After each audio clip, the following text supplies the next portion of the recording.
see if this works. Yep, seems like we're recording. Perfect, perfect timing. Thanks for the reminder. Okay. We're not going to do introductions just because we've got kind of a large group, and that's kind of what the chat is for. But if there's anybody who's on the phone who isn't able to type something into the chat, would you mind unmuting yourself and just letting folks know that you're on the meeting? I don't think there's anybody, but I could be wrong.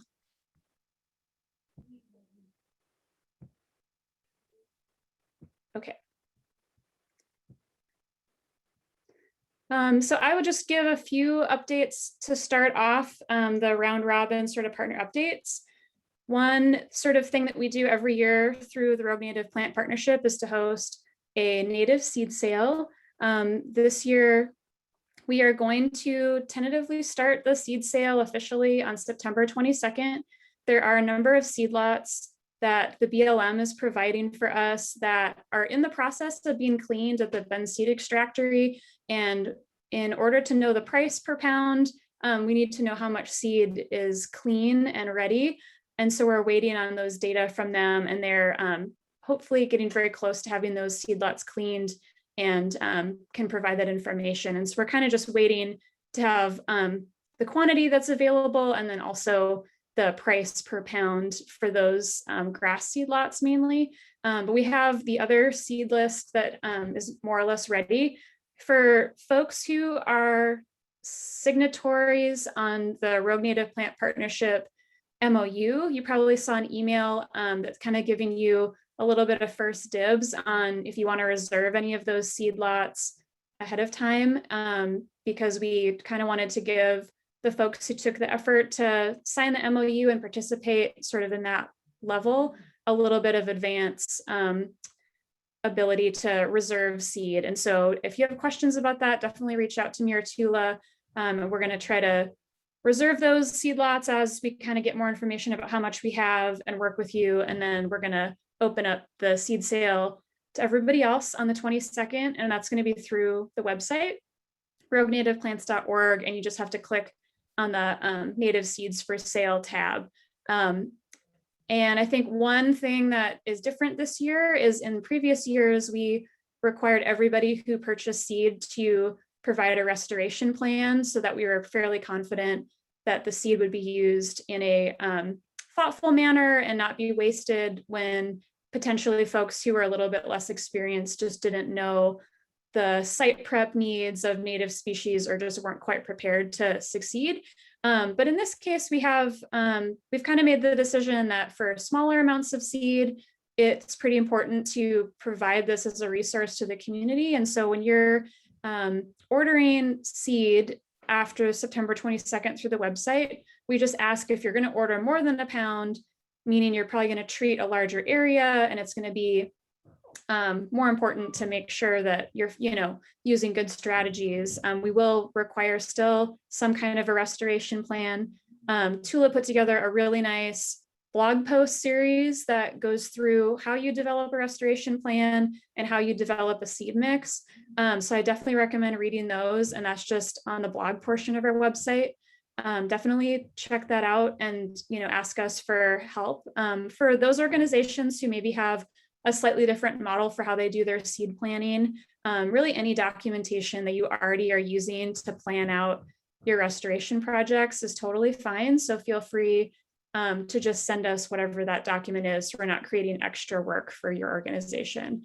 The other thing that's really exciting about this seed sale is we have a number of wild collected seed lots that were just not really large enough to justify giving to a farmer, but they were still going to be helpful in a seed mix. And so what we've done, and there's some of them are getting a little older, so they're 2018 or 2019 seed lots, still have a lot of viability, but we thought the best use of some of those seed lots was to combine them into like an oak woodland pollinator oriented seed mix.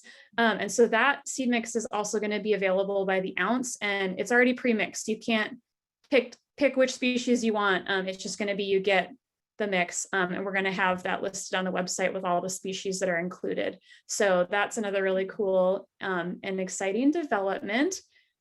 Let's see, and then I think I have one other update. I also wanted to let people know, if you are interested in helping harvest some milkweed pods at the J. Herbert Stone Nursery in Central Point, we're going to start harvesting from the nursery production beds there that the Fish and Wildlife Service funds to have milkweed seed available for restoration. And it just is a species that really requires hand picking. And so if any of you are interested, definitely RSVP. You can find the event information on the website. There's a way to RSVP there, and I think social media, and there's a couple other ways. Also, Tula usually will send out an email to request RSVPs. So that's going to start this Friday, the 17th, and will pretty much be every Friday until the milkweed stop producing ripe seeds. And the other event that's coming up is the Understory Initiative, one of the other organizations that I help run. We're kind of doing it's kind of a mix of a restoration event and a fundraiser. We're planning to do a milkweed and other pollinator planting day at the Rogue River Preserve. And we're hoping to have volunteers come and help plant those plugs and do the restoration work. And then also have folks from the community, if they don't want to or can't come, actually plant the different plugs to sort of sponsor somebody and sponsor those plants to get in the ground. So that's a really cool event. We're gonna do a bigger push with more information soon. So Vanessa, I was hoping maybe you could give us a quick overview of what's been going on with the private lands program and some of the local Rogue Valley farmers that we are working with to grow native seed. Hi, can you guys hear me okay? I can, yes. Okay. Yeah, we had another year of collecting and expanding our species list for the private lands program. For those of you that are new to what this program really seeks to do, it's very much in alignment with RNPP's goals, but we focus a little bit more on providing floral resources for pollinator habitat. And we spent last year collecting and learning how to grow a suite of species, and we expanded a few species this year and scaled up our production. And like Kathryn mentioned, we have had a bigger harvest this year than last year. So we have expanded to acquire more equipment to clean seeds and help our farmers in the basin clean seeds more efficiently. As you all probably know, native seed purchases are really expensive. So dropping the cost through equipment acquisition was one of our goals for this year. We are also scaling up a lot of our growers now that we have learned some of the workhorse species that do well in this basin and some of the propagation specs for that. We've also started to plan rotating in more diverse species now that we are sort of streamlining our production for some of the more common and prolific plants on the landscape. And we also have continued our work with SWAPIC to coordinate the pollinator efforts across the basin and connect partners involved in pollinator work. And these are quarterly meetings, and we did draft a 5-year plan this year that includes some adaptive management steps that I'm pretty excited about continuing to work on. And through all of this work, I think the most exciting update, I guess, for this year is we are starting our test plots for actually sowing our pollinator mixes. So currently we have a 20-ish or 20 to 25 species pollinator mix that PUI is able to sow on native lands. We, like Kathryn mentioned, we are collaborating with some plug material transplanting through the Rogue Watershed Council, or hopefully some other groups. But primarily we're focusing on these seed mixes that are the most cost-efficient way to provide floral resources on the landscape. And so we have 4 or 5 landowners that we're doing small test plot scale seedings. And our bigger barrier to knowing how well that will work is learning about interannual effectiveness of site treatment. So as you know, these areas are always highly invaded by really strong competitor plants, and we just need to learn more about how we will seed these areas to provide the habitat that we're looking for. So we're starting that this year, and I would always just encourage people to contact us if you come across landowners that have lands they are interested in putting into this. We're starting to, I feel like, really get the seeding effort off the ground, which is super exciting. I feel like it's really exciting for me to see the farmers succeed so much this year, given that a bunch of them farmed with no water under crazy conditions. But it is really exciting just to put the seed on the landscape too. So yeah, stay tuned, I guess. We'll check in about how this work goes. We'll be seeding this winter. Awesome. Thanks, Vanessa. I'm so excited with just all the progress that's been made and just the fact that not only are there a bunch more species available, but they're being grown by local farmers. And there's just, I think, such an awesome amount of excitement and enthusiasm, both from the growers and then obviously the land managers who are gonna, have access to those seeds, especially as this program grows and we have more and more successes in the future. And it's just a very exciting model to kind of have a network of growers that are all doing a few species each on a small scale. I think it's kind of unique to our area, and we're, to some extent pioneering that strategy. And I'm just very proud of like all the work that's been going on all levels. So I hope everyone else kind of shares that.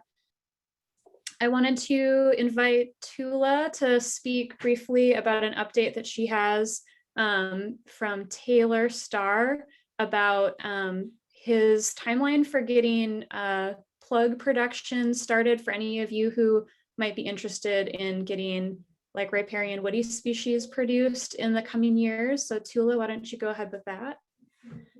Yeah, so Taylor couldn't make it to the meeting today, but he wanted to share that he's taking orders currently for 2022 production of native shrubs and trees, and those will be delivered fall 2022. And he let me know that it's going to be kind of a first come, first serve. Let him know as soon as possible if you want stuff, but definitely by February 1st will be his cutoff. He also has a list of available species, sizes, and his prices, so you should contact him about that, and I'll drop his email into the chat box for anybody who's in need of riparian and other native shrubs and trees.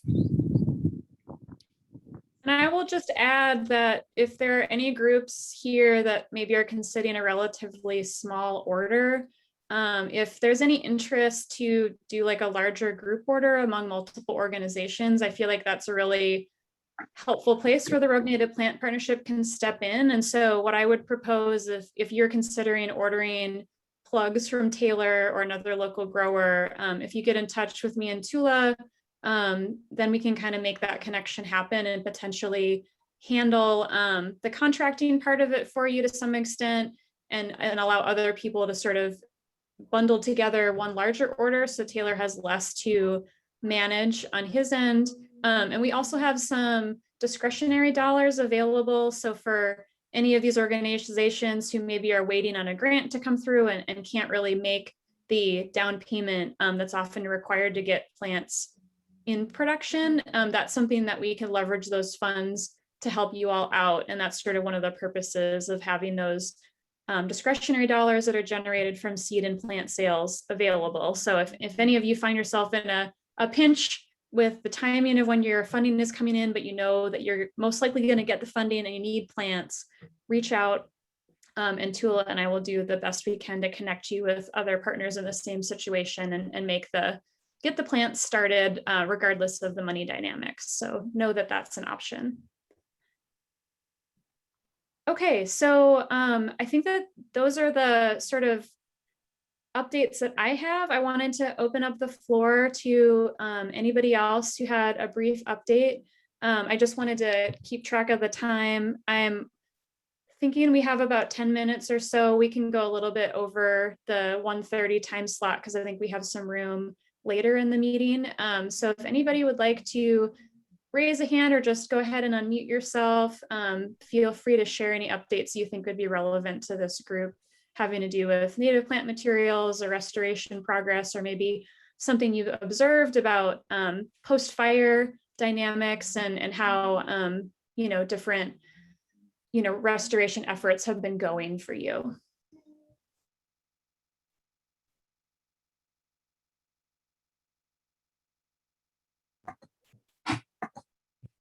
Hey folks, this is Eugene of Freshwater Trust.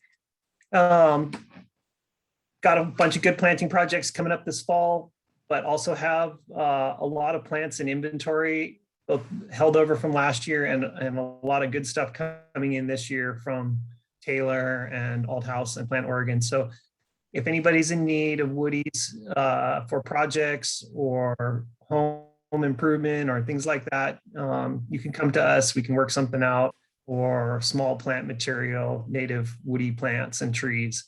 So we've got a little bit of excess stock, and we'd be happy to work with somebody to get it to a good location, good project, or offer it up for plant sale in the future as needed. So just put that out there as we move into the fall, winter, hopefully early winter planting season this year. There's lots of plants here if needed.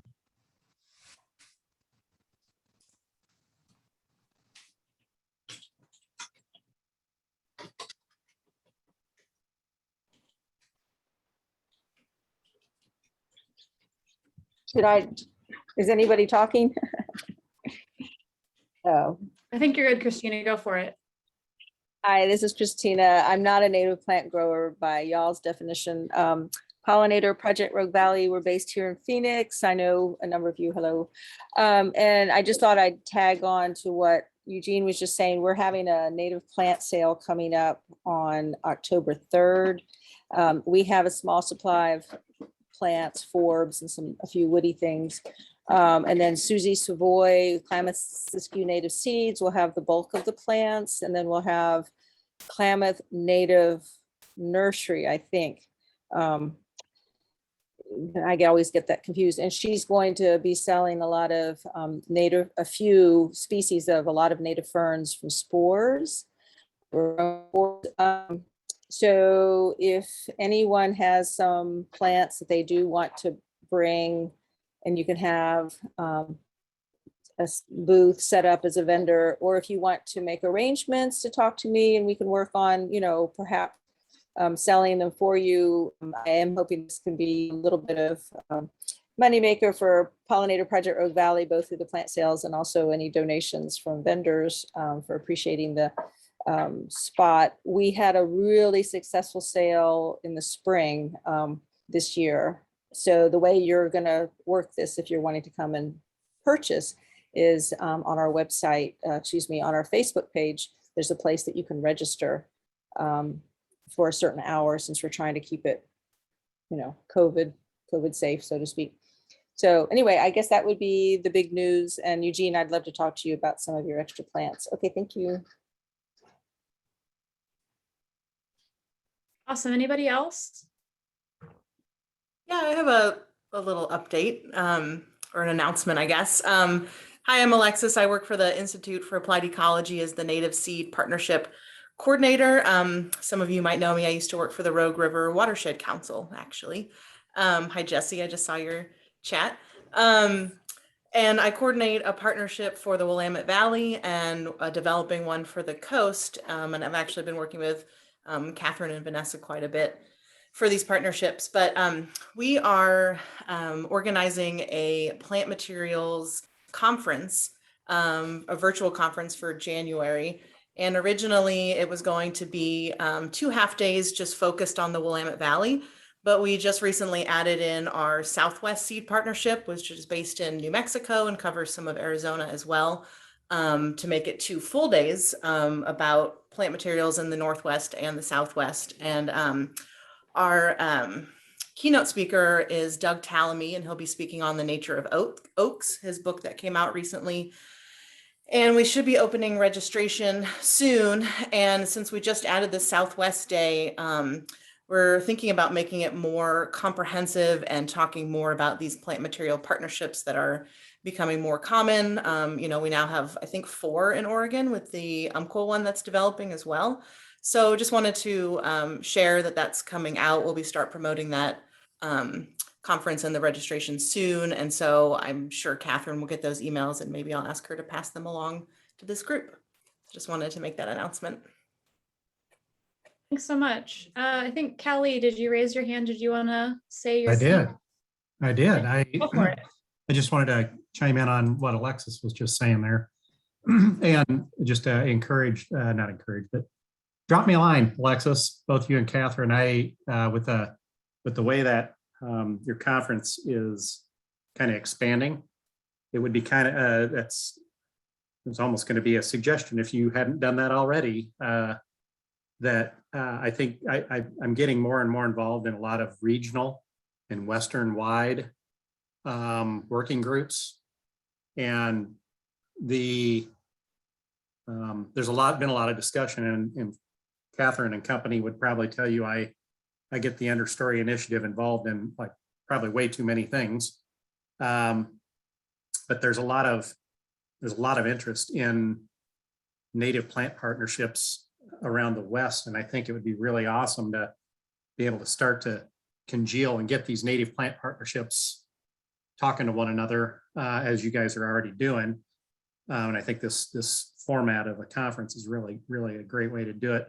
One of the things that, as I've attended, like the, I'm trying to remember what it was called.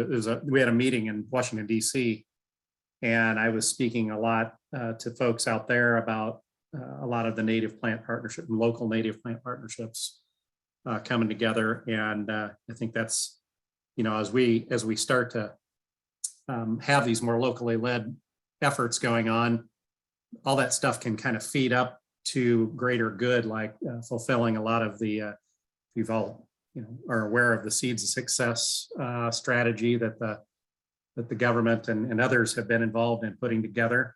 I think a lot of these more locally led efforts can definitely dovetail into checking some of those boxes that strategy has in it. So I think there's definitely some opportunities for the locally led stuff through this conference mechanism to be able to speak to some of this higher level regional and national, these national efforts. So just wanted to throw that in as a little bit of a plug, and let me know if there's anything I can do about hooking you guys up with some speakers or anything like that. I can definitely, there's some ideas I might have. Thanks, Kelly. Yep. Anybody else who wants to give a little update or anything? And then I think we'll move on to Brooke's presentation.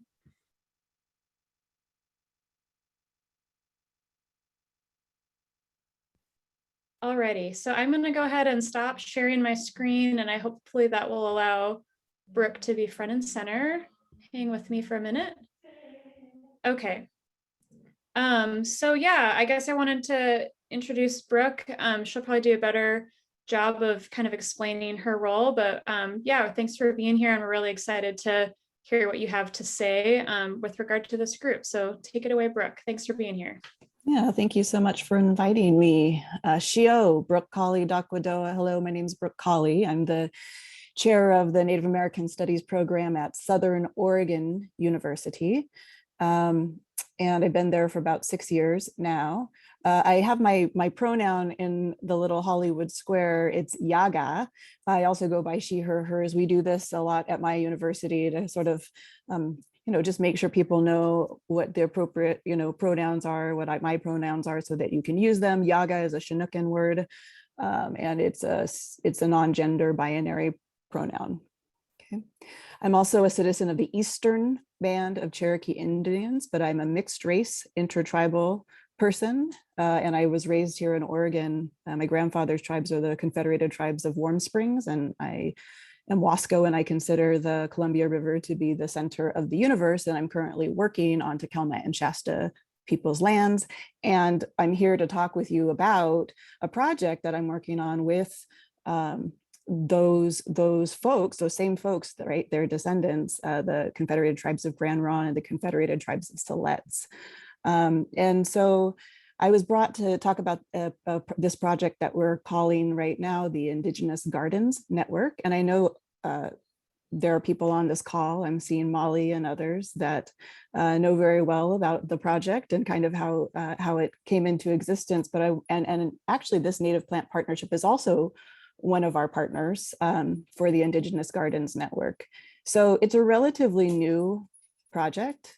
It's a project that came into existence through a lot of conversations with friends of mine that work for Grand Ronde and work for Siletz, and who were interested in, thinking about first foods, food sovereignty, climate justice, reconnection with homelands. So I'm not sure where all of you come from, but perhaps if you're working with this project and thinking of the Rogue Valley, you might be aware of the history of tribal peoples here in the Rogue Valley, which is a very difficult one that is embedded in a lot of violence and removal and relocation via force.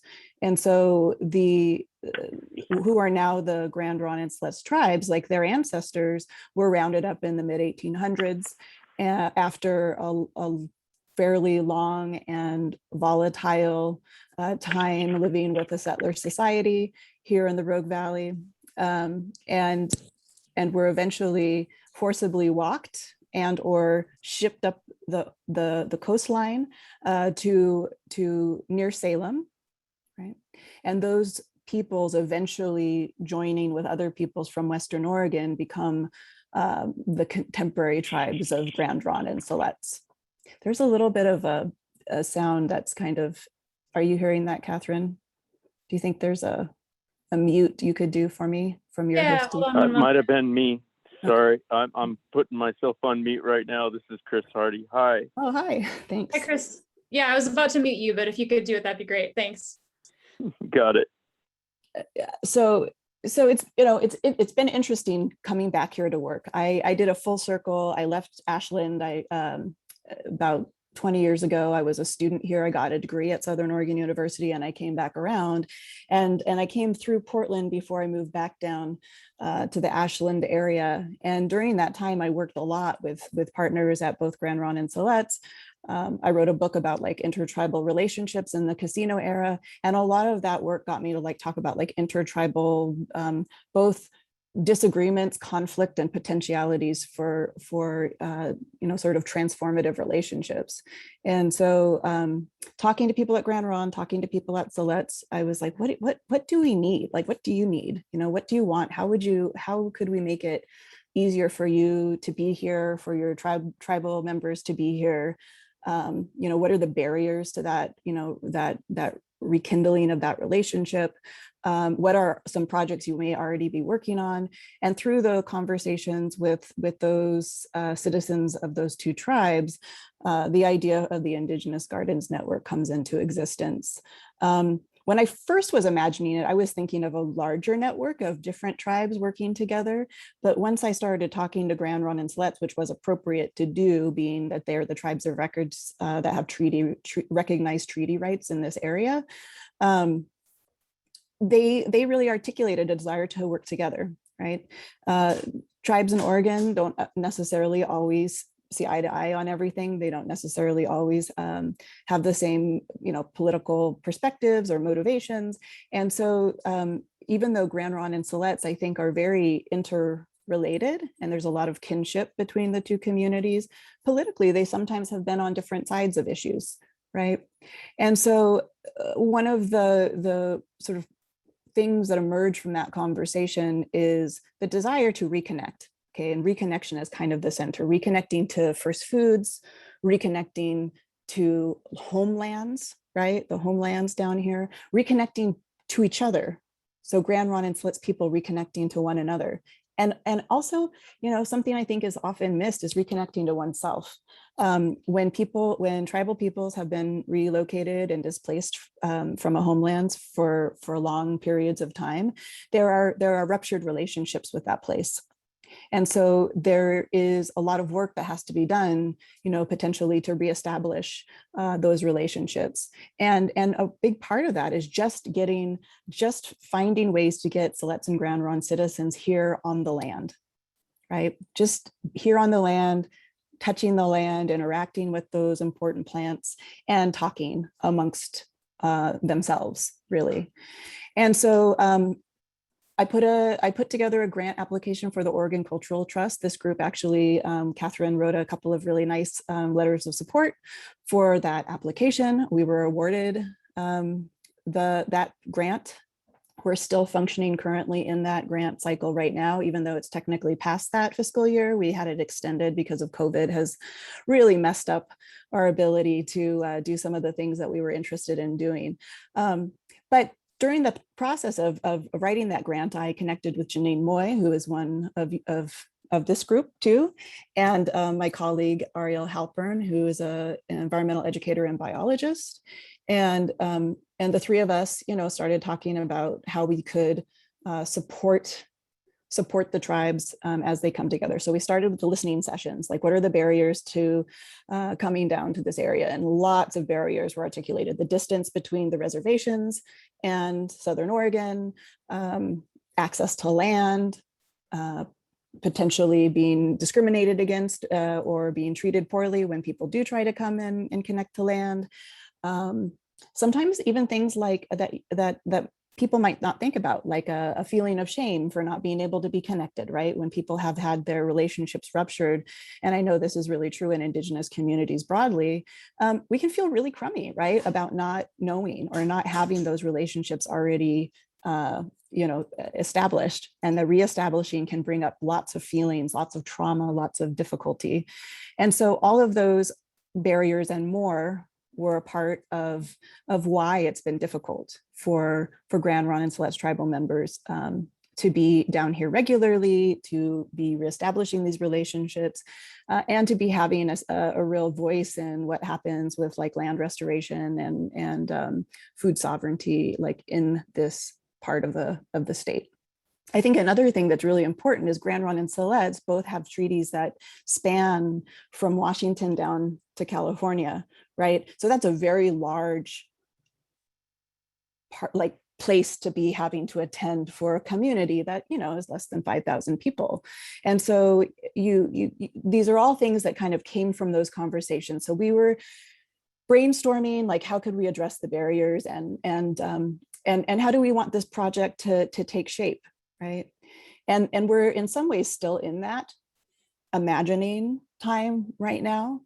One of them was having site visits that were supported by the grant, right? Building capacity by paying cultural practitioners to participate in both listening sessions, planning sessions, and coming down to the site visits. So people who are not necessarily, there's a few people on our Indigenous Gardens Network Council that are not a part of, not employed by their tribe, but are, knowledgeable or have practicing experience, first foods experiences. And so part of the funds have been used to like contract those folks to be, able to be paid for their time so that they can have that space to have these conversations and work on these projects. We've one of the pieces of this particular year was a first foods plan for Vesper Meadow with Janine Moy. And so she's been working really hard on developing that first foods plan, which certainly could be sort of shared and adapted amongst other folks down here in Southern Oregon over time.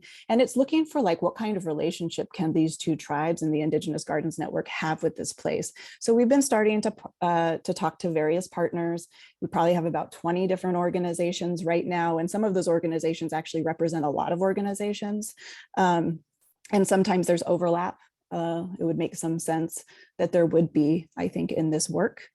And so those what we call Southwestern Oregon partners would be like this group and all of the other like conservation, environmental organizations, food, organizations that are looking at food systems, and some private landowners, people who have private property, but who want to make that property open and accessible to their tribal partners, Grand Ronde and Siletz. And so it's been really exciting. I mean, at this point, like we have this great document that has been created, Janine's pulled together of all of our various partners, looking at the kinds of like landscapes that are being offered, right? The plants and the particular resources that each partner might be able to offer, right, to the tribes in this project. The tribes have come down, representatives from the tribes have come down twice now twice now, to visit, do site visits, and at both times have been really exciting, really beautiful, and quite appreciated by those that have spent time down here, getting to go and just be on the land and spend time, you know, in important places and touch the plants and talk amongst themselves and meet a few of our partners. We hope to continue to do that, you know, but it is a little overwhelming, right? How many people are interested in working, I think, with the Indigenous Gardens Network, and also trying to figure out what the priorities are for the tribes before we really get too far into meeting all the various partners that have wanted to be involved. I think there's, gosh, like a couple of thousand acres of land that have been offered to the tribes to visit, and a lot of other kinds of supports and resources. So there's a great generosity of Southwestern Oregon partners. And as soon as we're able to, as the tribes have made decisions about governance, right, like how they want to govern the Indigenous Gardens Network, how they want to prioritize particular projects, and really truly what they want, right, from it. So I think of the Indigenous Gardens Network as really at the beginning right now. It's just a seed still. And it's a long-term relationship, right? It is the way that this project is coming in into formation is not going to look a lot like other organizations. It's going to be a long-term process, right? And it's about building foundations and doing the slow work of building relationships of trust, right, and reciprocity. And it's about changing also the way in which our Southwestern Oregon partners think about relationships to tribes, rather than asking of tribes, right, asking them to do something for you as an organization, rethinking what can we offer to tribal communities to make to help with that connection to the connection between one another, the land, and themselves, right? One of the things that may come up down the road that might be of interest to this group, is that we may be identifying some plant families that they're particularly interested in, right? In not only having access to those foods, but also seeing restoration work happening around those plants. So camas, oak, Hines walnut, yampa, and gray pine are just a few examples. And they're trying to also decide whether to do sort of direct IGN to partners in sort of a one-on-one, or think sort of cross-sectionally across partners and across landscapes. And so I don't have an answer for what will be decided, but those are some of the conversations that are happening now. I think one of the biggest and most important things of this is trying to rethink, right, those tangible and meaningful benefits to tribal communities. Everybody's stretched really thin. The people who do this work are being asked to do everything that you can imagine that have anything to do with climate change, food, water. And so trying to figure out a way to just make a clear process of communication.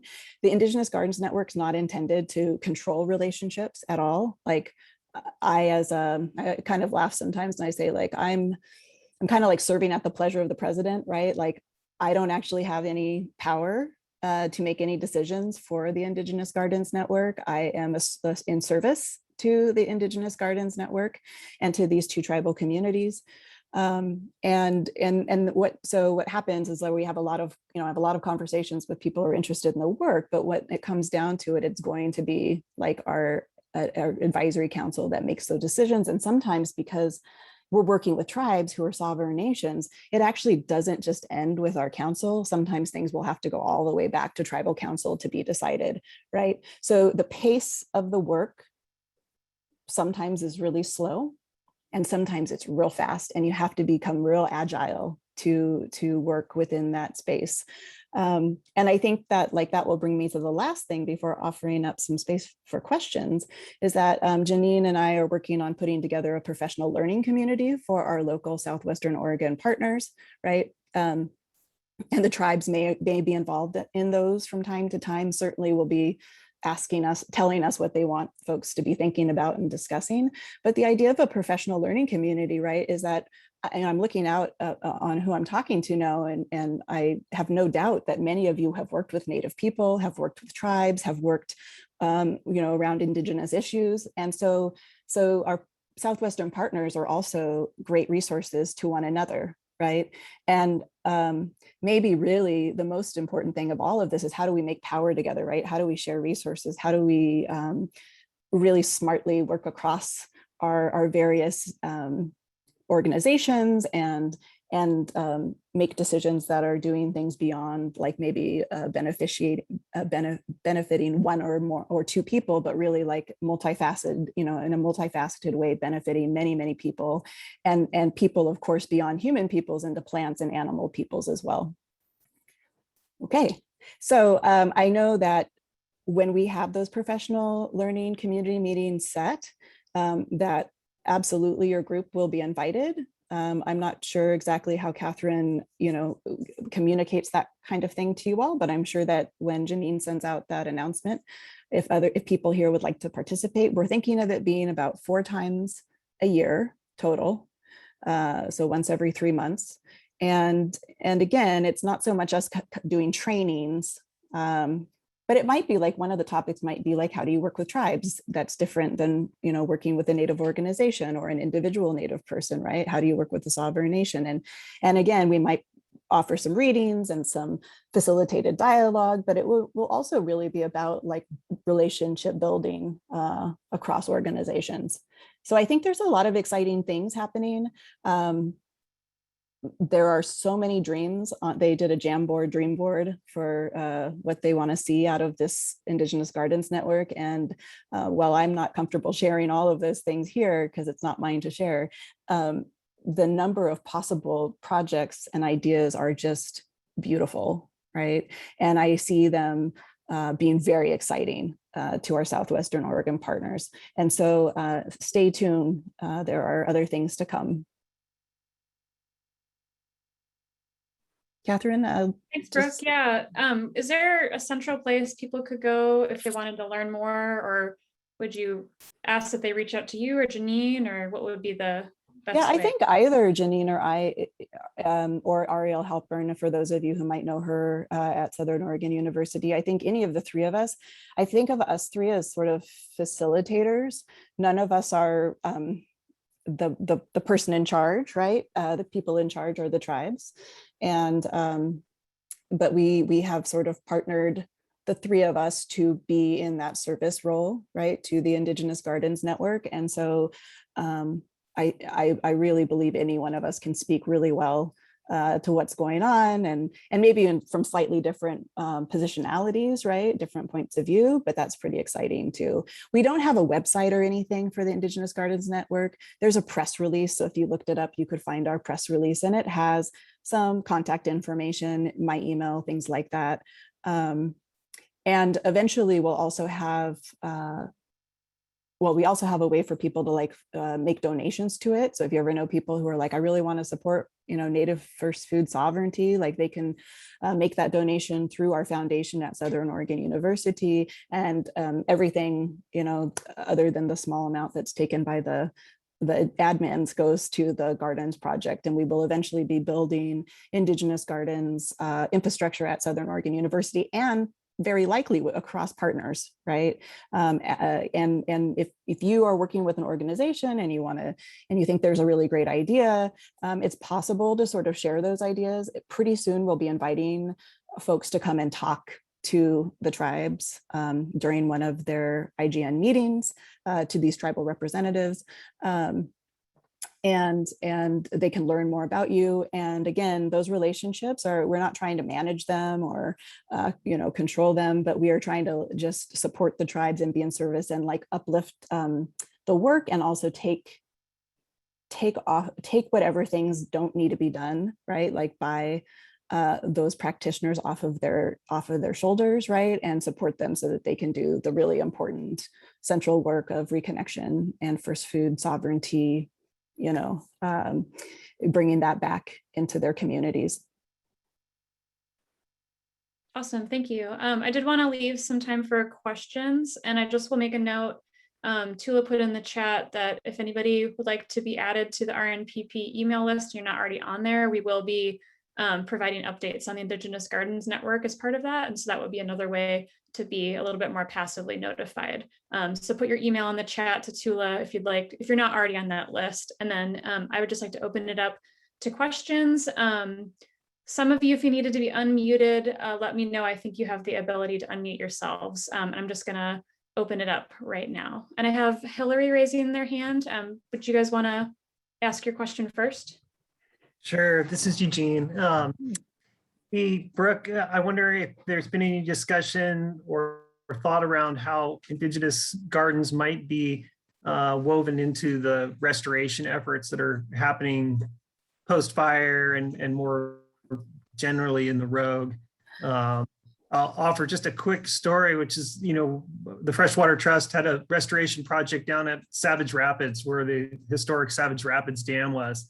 And in implementing that riparian restoration project, we believed we were revegetating a dam, a pond that had previously been a dam and was disturbed. But working with your previous professor of Native American Studies there, David West, who's a neighbor to that site, I learned the history of the site and that it was actually a place where people were staged before they were marched out of this area. And David shared with me that the project felt like it was healing that land in a way that felt really good to him. And not only was it creating food for native wildlife and some of the plants that were used historically, culturally, but it was a healing process to bring nature back to that site. And it got me really interested in doing more of this in other places. So curious what your thoughts are about integration, and would love to explore that more in the future. It's interesting. So I don't know that we've gotten quite to the point where where the IGN partners, the tribal partners have,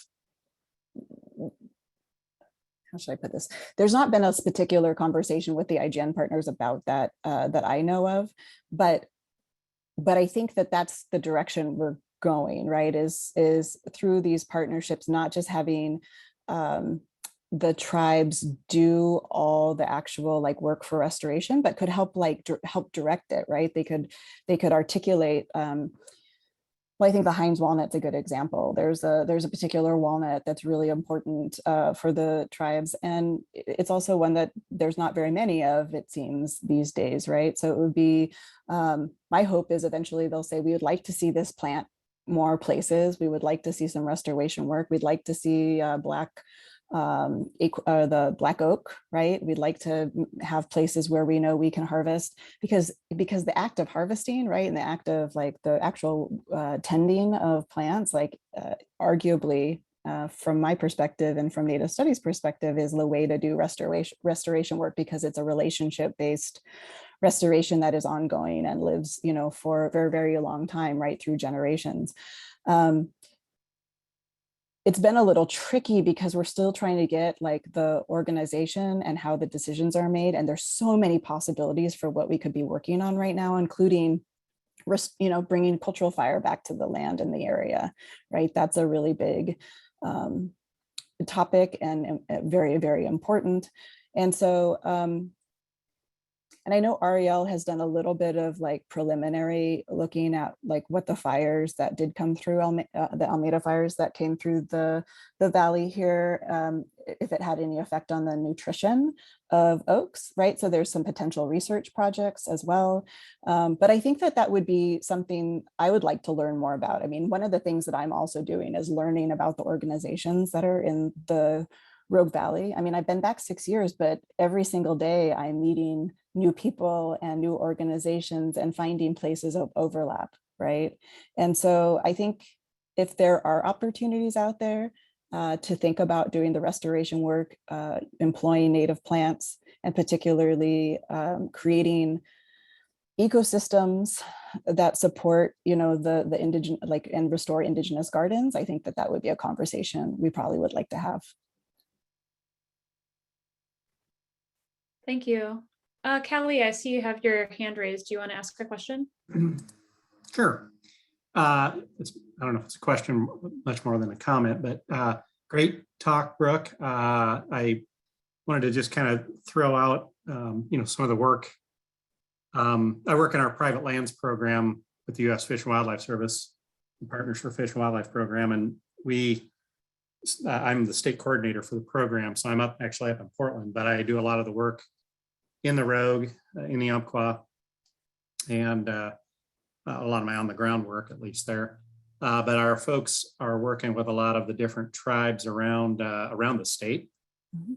And, obviously trying to incorporate a lot of, anytime we do habitat restoration work, trying to do it in such a way that we are incorporating, a lot of native indigenous, foods back into the restoration plans, things like that. I was curious, we actually have a project with the Umatilla tribe where we're actually growing a lot of native plants with their nursery program. And I was just wondering if that was actually something as part of the indigenous or the IGN that you're talking about. If there's actually going to ultimately be some infrastructure put together where you guys are growing plants themselves. And, if so, I'd love to stay in touch with you all about doing that. And I also did want to throw a plug in, since Eugene threw it out there. We did an oak restoration project on David West's property. So Oh, yes. your predecessor out there. So it's Mhm. it was if nothing more, that was one of the greatest the cultural experiences, just talking to David about oaks and the oak habitat. So I want to throw that in there too. Yeah, I love the idea of many Indigenous Gardens networks that are all interconnected. That has come up. Right now, the Grand Ronde and Siletz just want to work on reestablishing Indigenous Gardens Network with one another, right? But I've been contacted by organizations across Oregon, and in some cases beyond, who are interested in the kind of model of having a hub. And I think one of the ideas could be that there could be several Indigenous Gardens network throughout Oregon, someday down the road, and we would interconnect. I mean, one of the beautiful ideas that came up was like an intertribal first foods market, right? Or exchange or conference that could come from this kind of work. Again, we're not quite there yet, but there are so many amazing projects going on everywhere, and people are growing food in Siletz, and people are growing food and plants in Grand Ronde, and people are growing I think there's a few projects over in Klamath, and I know that now, and Warm Springs and Umatilla, of course, have both done an awful lot. I think there's something I recently heard of from the Coos tribe where they're doing restoration work. So there's both like gardens in the sense of like we're planting vegetable gardens outside and feeding our community with those vegetables. And then there's like what I would consider Indigenous gardens, right, which are historic gardens that are out on the landscape. Some people call them like food forests. I mean, there's like lots of like contemporary ways of talking about, but it's just like how plants were everywhere, right? And you kind of traveled the seasonal round to interact with those particular sources of sustenance. And so I think these are the kinds of ideas that are really exciting, right? Is connecting those projects to one another. But I think it's going to take a bit more time. Rachel? Get you muted there. Thank you, Brooke. Thanks for sharing. I really appreciate this. I think it's such an exciting project, and I got to sit in on one of your like preliminary professional learning communities, and I really look forward to seeing where this goes. I work for Oregon State University, and we have an education program called the Land Steward Program. And my question is, I really appreciate what you're saying about the Native communities being spread thin and having lots of things asked of them. And our program is a lot about educating people how to steward the land, and also wanting to bring in, the story of traditional stewardship and the realities of what that is.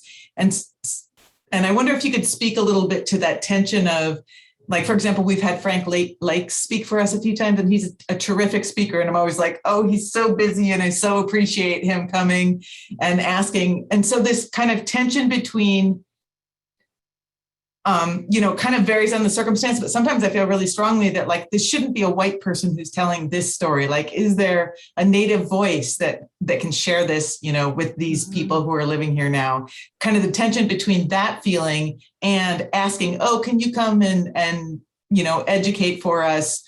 like when and where and how can we share the stories versus reaching out? Like how can we, if we're involved in an education program, sort of bridge that tension, be respectful, if you have any advice? I think that's my question.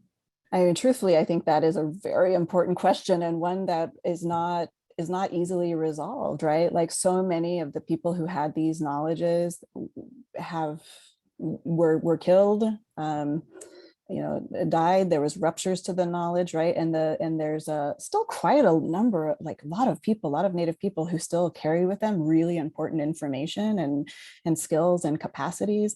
But those folks like Frank, right? I don't know him personally, but I've seen him everywhere. I mean, he's talking both like locally, regionally, and nationally, and probably internationally too, right? Because he has a very particular set of skills that are really important, right? And there's a few of those kinds of practitioners that I know of, like throughout the West Coast, because you just see them getting, they're always in webinars, they're always giving talks, and I think that's very, very generous. I think one of the ways that people can think about it is think about these folks as being like consultants, like who need to get compensated, like in a real way for their time, right, and their energy. Because if there's only a smaller number of people who are practicing who really feel like they have the authority to speak on behalf of their tribal communities or on behalf of a particular topic or issue, they're certainly being asked by a lot of people, right, to share that knowledge and information. And so that's one of the reasons why we focus so much on,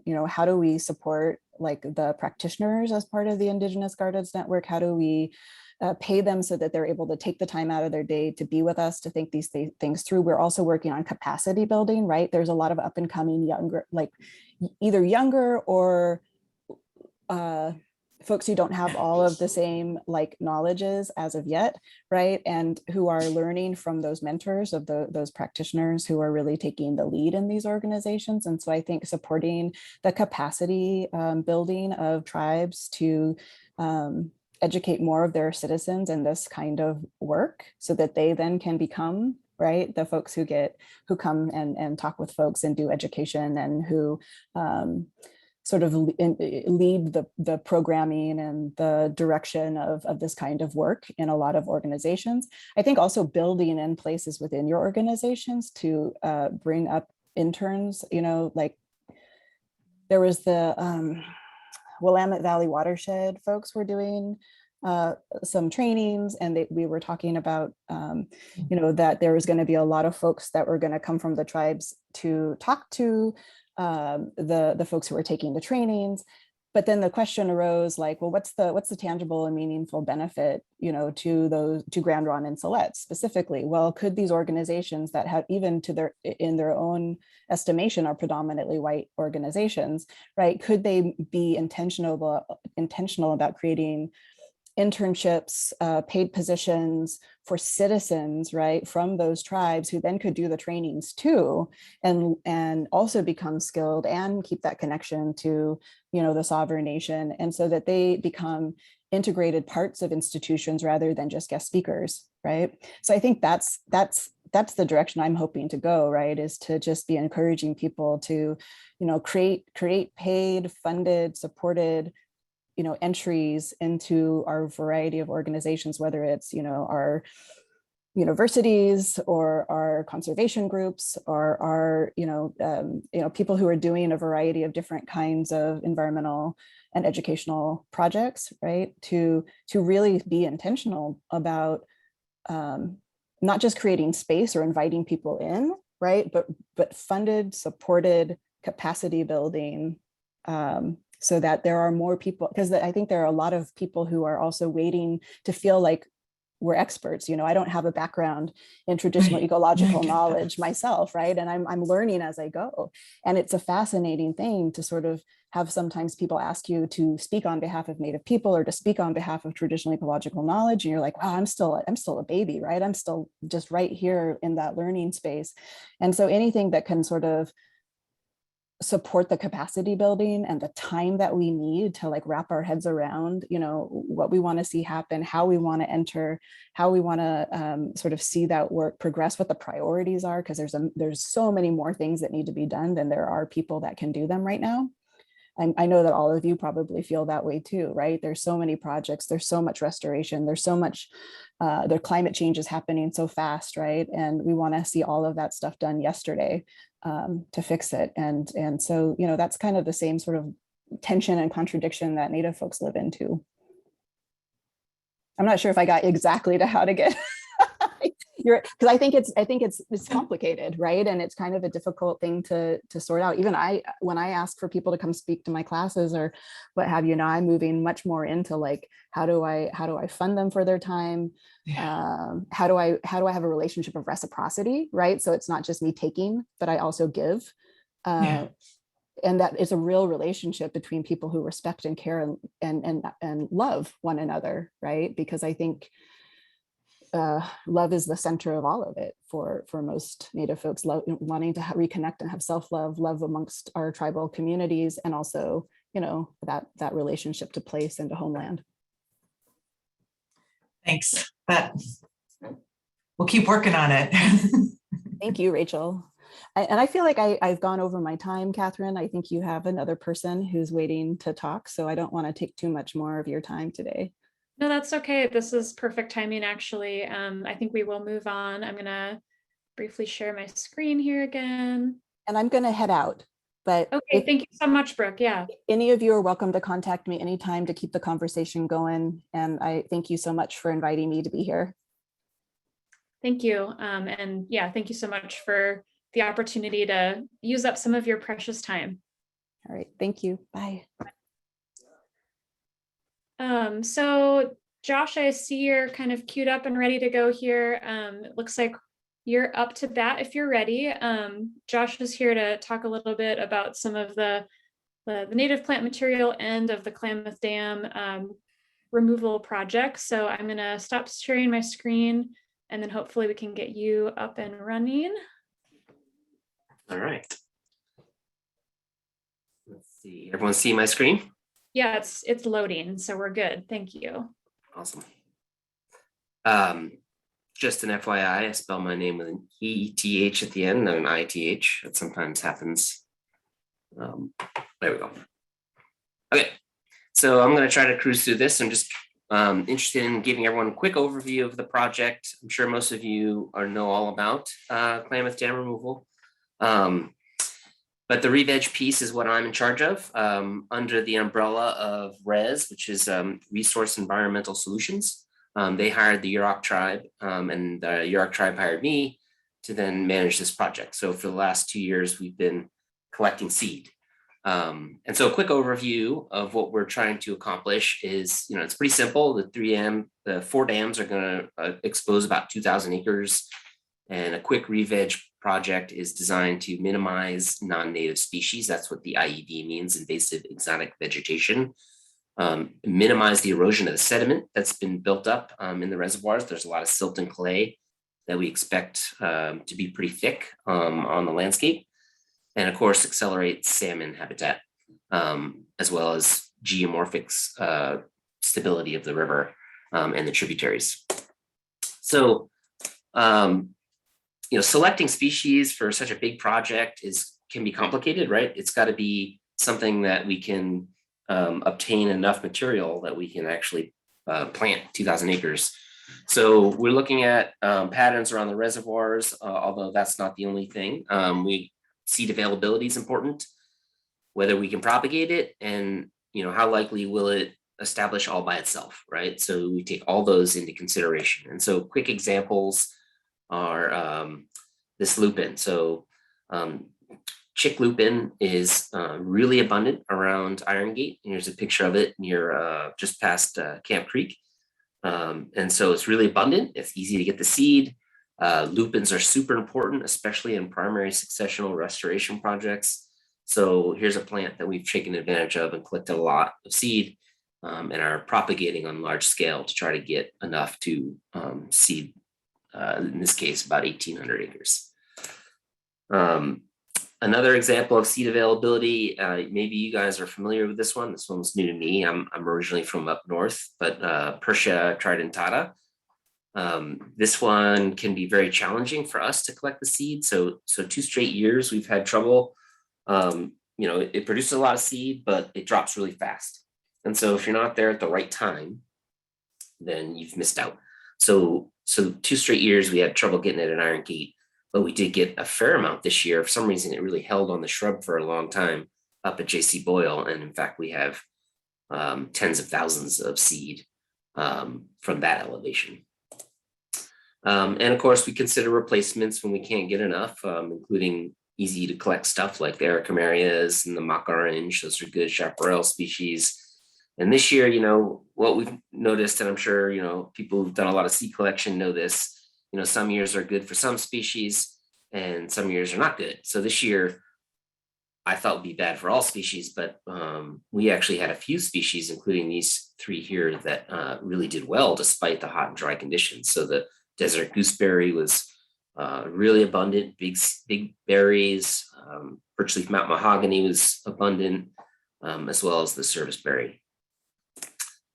Propagation feasibility can be challenging, and so some species that we really want on the landscape are not really great for propagation. So like the lomatiums, and then on the right you see there the mahonias. So we're using a bare root out there, and so the bare roots can, not everything does well in that environment. Mahonia is one of them that can be spotty in its germination out in those fields, as you can see there on the right. And lomatiums are not hard to propagate, but as far as trying to do large scale seed increase, they do take a lot of time. And most of the producers that we talk to aren't willing to do something like that. And of course, we don't really have 5 years to wait to get good production off something where, you know, our project is 2 to 3 years out. And then there are a lot of species that are going to happen all by themselves. They'll stuff that'll come in off the side, up a, you know, surrounding landscape, and there's going to be a seed bank. The seed bank is going to be wetland species, stuff that can live, seed that can manage to stay viable underwater for long periods of time. And this is a picture from a study they did of the Klamath sediments, and they got quite a bit of germination from the sediments, which is something that also happened up at the Elwha. And so all of those wetland species, which can be really challenging to seed, are going to be there, and they're going to take care of themselves. So we don't worry about those. So where are we at with propagation? Well, we're obviously going to use a lot of different materials to restore the reservoirs. The biggest is seed. So trying to get enough seed to sow 2,000 acres twice. That's our goal. We're going to produce bare roots. So a lot of the seed we collect is for bare root propagation. Some container plants, not much, because there's a lot of concern about introducing Phytophthora. But there's some species that just don't do well, like oaks, in a bare root setting. And then of course, herbaceous plugs for some of the species that we can't really seed easily, like the heartleaf or any of the milkweeds. We're looking at either rhizomes or herbaceous plugs for introducing those important pollinator plants. And then of course, all projects use live cuttings, right? So both pole and live stakes, that's just the only difference between those two, are the size. We will salvage some material, but that'll be a minor component. And then we'll be counting on a fair amount of natural regeneration. Our seed, we're trying to get it mostly from the watershed. We are, also getting some seed from the Rogue Valley as long as the elevation is appropriate, but genetics are very important. So for all material, we need it to be sourced appropriately. We do purchase some material, and we're totally open to that. Silva seed, some BLM, we've had some purchases from, and BFI, there's been a few others that I haven't listed here. And of course, one of the reasons I'm talking to you guys today is we're interested in what we call micro growers in the Rogue Valley. It seems like there's a lot of people interested in that kind of work here, and it could be an opportunity for us to increase our diversity, even if we can't get it on a scale that we could seed the whole 2,000 acres. All seed is helpful. We do run our own crew. So here's my crew. These are all Yurok. Well, they're all tribal members. 4 of them are Yurok and 2 of them are Karuk. And in the last, we've been collecting for 3 years. 1 year was subcontracted to Pacific Coast Seed, but over that time period, there's been about 1,800 pounds of bulk seed collected. So after it's been cleaned, not pure live seed, but the bulk seed we're at about 1,800 pounds. 89 different species. Most of our seed production is large scale. So we have 48 acres in production in 3 different states through 5 different vendors, including J. Herbert Stone here in the Rogue Valley. We're expecting to produce at least 45,000 pounds. It'll probably be closer to 60 to 90,000 from at least 29 species. We might expand that list, but as far as large scale production, it's probably going to be around 29 species. And just last year alone, which was our first year in production, we established our first fields in 2019. Really didn't get production that first year because they were mostly perennial species. And so the first real production was last year, and we got 25,000 pounds. So we're halfway where we need to be. This year, it sounds like things are a little harder in the field. So we're expecting to see a decline in production, but we still have another year or 2 before we need to seed. Bare root, most of it's going to be done here in the Rogue Valley at J. Herbert Stone through a contract with the tribe. So the tribe has that advantage of being a government entity and allows us to have contracts with federal facilities. And this is, mostly for trees and shrubs. They are also growing a little bit of seed increase for us. And of course, we're looking at about 250,000 plants, which is actually not that big considering it's 2,000 acres. And if you're interested in the planting scheme, you can come to the native plant talk I'm going to give Thursday, and I go a little bit more into those details. And of course, like I mentioned, some herbaceous plugs. So some of the wetland species may or may not appear and we want to introduce them. We have seeds, so some like saltgrass, but also a lot of important pollinators that we know don't particularly do well when we direct sow, or we don't get large quantities. So plugs make more sense to try to get it going on the landscape. But really, the reason I'm here is to talk a little bit about our desire to have the micro growers. And so I have a list. This is sort of my top 6 species that I'm interested in. Of course, the Yampa, mostly the Gardneri is what I see out there, but we're open to other species. And we've already got the biggest one being the lupin, the Lupinus albifrons. Again, that one's really hard to do on a large scale. It takes, a good 5 years. I came onto this project too late to start considering something like that. So, but yet here in the Valley, people like Greg Carey, who a lot of you probably know, was already growing a lot of it on his landscape just because he likes it.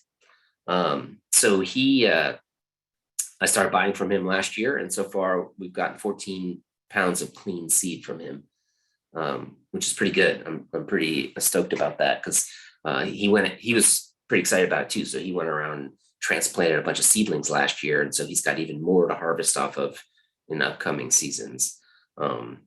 And we're looking at trying to, in fact, I gave Vanessa another pound of some of our seed because we still collect that in the wild as well. And that pound is going to go towards another micro grower in the Valley to try to get more of that species. We're very interested in the lomatiums. A lot of the species that aren't suited to large scale production are culturally important. So, it's interesting to listen to the last talk because something like the lomatiums or the yampas are really important to native foods sources. And to get some of those fields going, even though they could take a long time, could benefit us during the maintenance and monitoring period. This is going to be a 7-year re-veg program, but also provide fields for other projects down the road if they can be maintained and replanted and once they're going, and that seed could be banked and shared. So that's something I know that Res is interested in, is providing, giving back to the community that we're working in, as well as creating these partnerships. So this is one way to do that. And for all of those species you see listed, except for the Yampa, we do have seed sources. So if there are interested parties, we can provide some of the initial seed that needs to be sown to get the fields going. And then I have 2 more slides, and then that's to introduce Res, the company that's in charge of the restoration project. And I believe if Ken is still on the call, I think he was going to talk a bit about Res. Gwen wasn't able to make it, and I'm not sure. I am here, Josh. Excellent. Yeah, I'm a last minute stand-in. Thank you very much, Josh. I want to thank you and your crew we're lucky to have Josh and his crew. They're doing a great job. Again, my name is Ken Sanchez. I work for Resource Environmental Solutions. I'm the regulatory manager. I'm the permit jockey on this project. Not a botanist, but I have been in and around the Klamath since 78, 79, when I did 2 seasons on the Bly Ranger District and doing fish surveys on the Sycan and the Williamson and the Sprague Rivers. Over the years, I moved around, came back around in about 2000 and helped write the Jeopardy biological opinion for the Klamath project for suckers for the U.S. Fish and Wildlife Service. I ended up spending about 25 years with Fish and Wildlife Service. After I retired, I took up my time with Res. I've been with them for a couple of years on this project.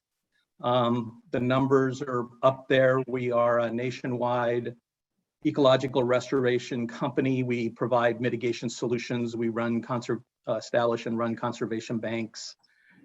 When I started a couple of years ago, we had about 400 employees. We're now up to about 1,000 employees. It's really a building business. The market for ecological restoration is growing rapidly, and I'm proud to be a part of the company at this point and working on this project. It's pretty fun. Well, it's fun and it's challenging.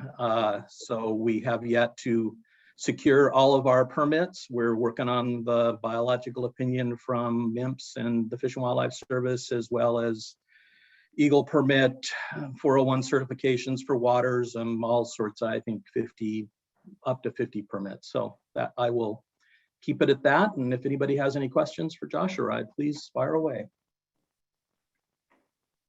Yeah, awesome. Let's open it up to questions. Do you want to stop sharing your screen, Josh? Thanks. Yeah. Does anybody have any quick questions? Then we're headed into a break. Maybe if we could keep it to 5, maybe no more than 10 minutes of questions.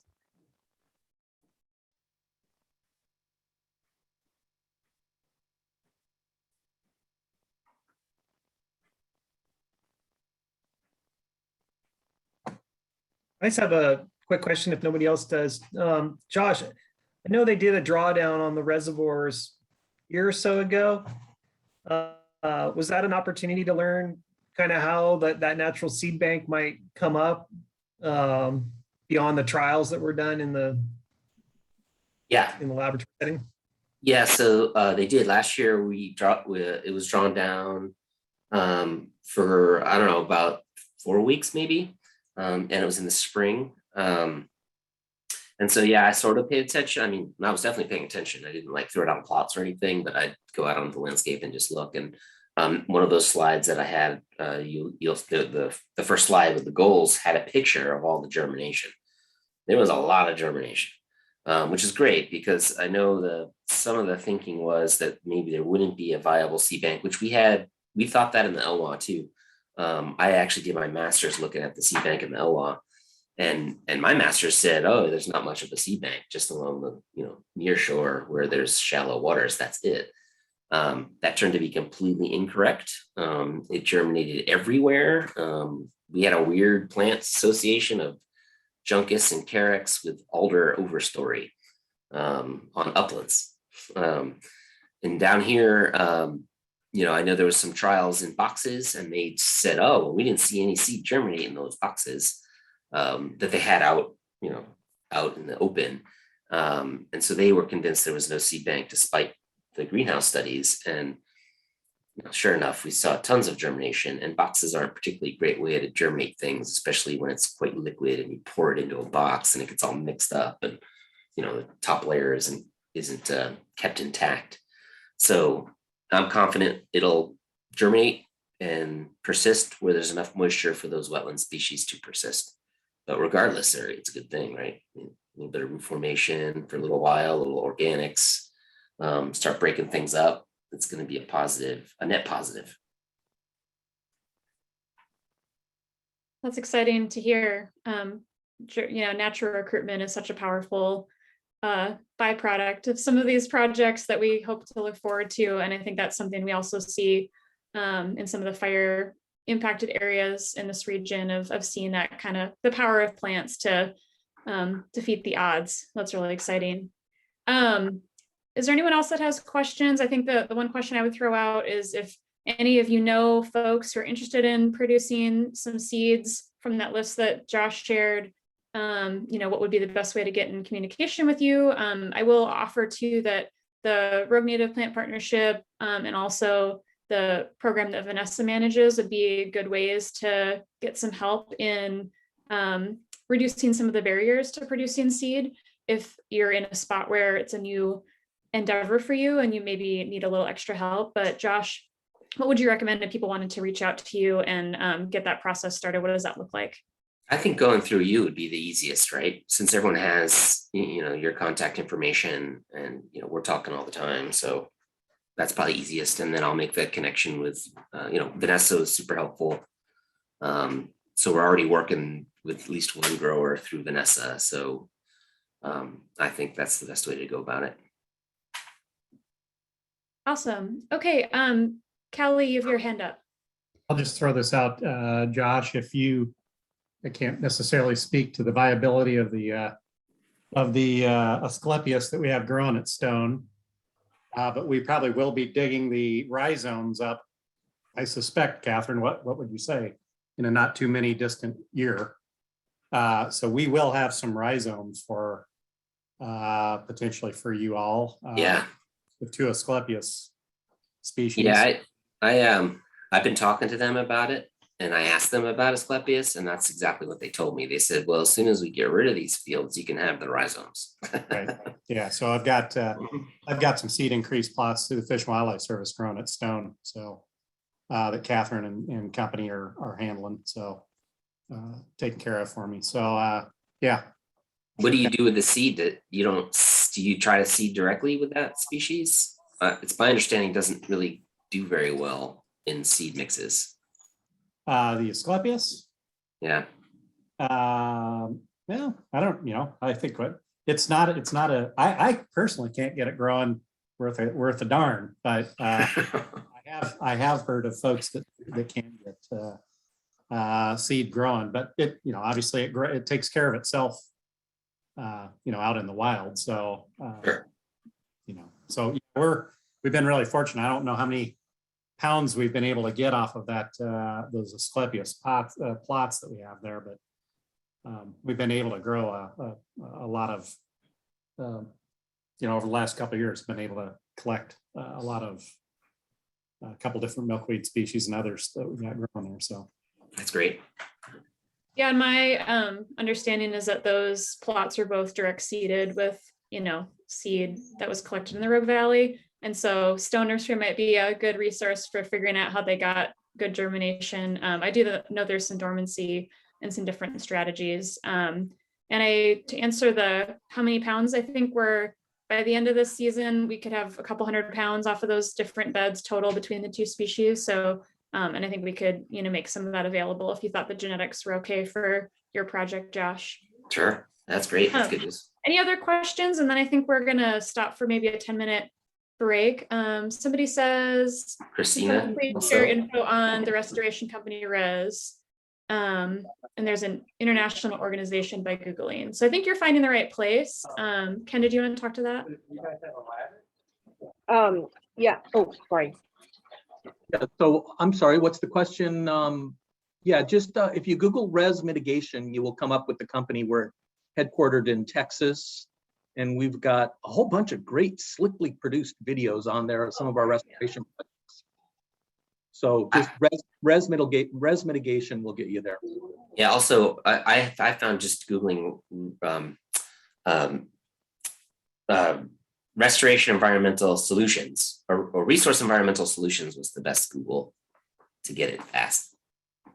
It's www.res.us. There you go. Even faster. Awesome. Question. And we're a growing company in the West, and check out the vacancy announcements. We're always looking for good ecologists and field people. I had a question, please, about the restoration when it's finished. I don't know if it's ever finished, but when it's blooming, that you take an area, you seed, you plug, whatever.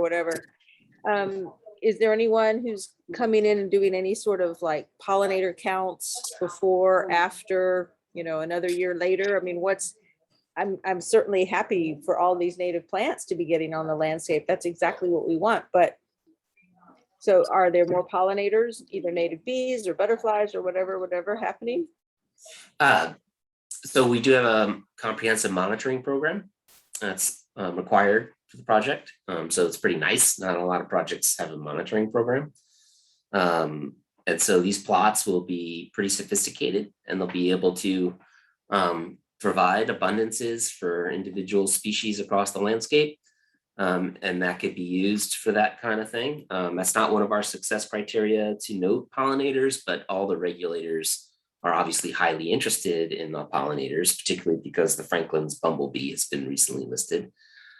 So we are working on strategies to try to make sure that we have, so, you know, like especially with, you know, not all of our seed is going to be perfect for that. You know, we're going to have basically a base mix. It's going to go across the whole landscape, both in, you know, an upland base mix and then riparian and wetland base mix.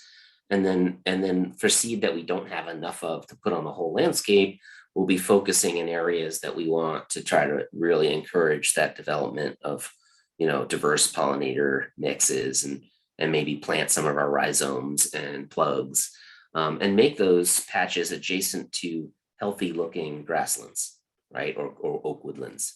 So again, I'll talk a little bit more about that in my talk on Thursday, but that is the goal. And then, you know, the hope that these patches that we really put all of our, you know, resources into really help expand into the entire reservoir over time.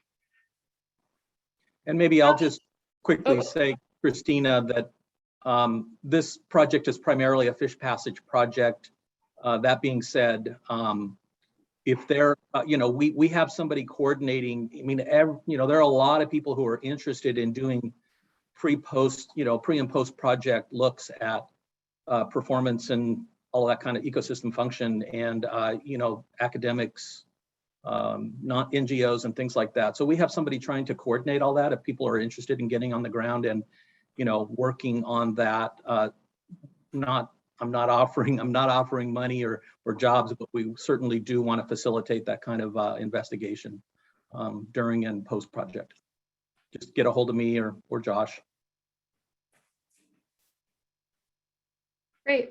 Well, this is really informative. Thank you both for being here to kind of give us updates on the project. I'm going to cut off questions. I'm going to share my slides again, which is just a 10-minute break. If we could come back at 2:47-ish, that would be great. And we'll resume with some of the documents. And then just, there's a link to Josh's talk on Thursday with the Native Plant Society in the chat if anybody wanted to attend that.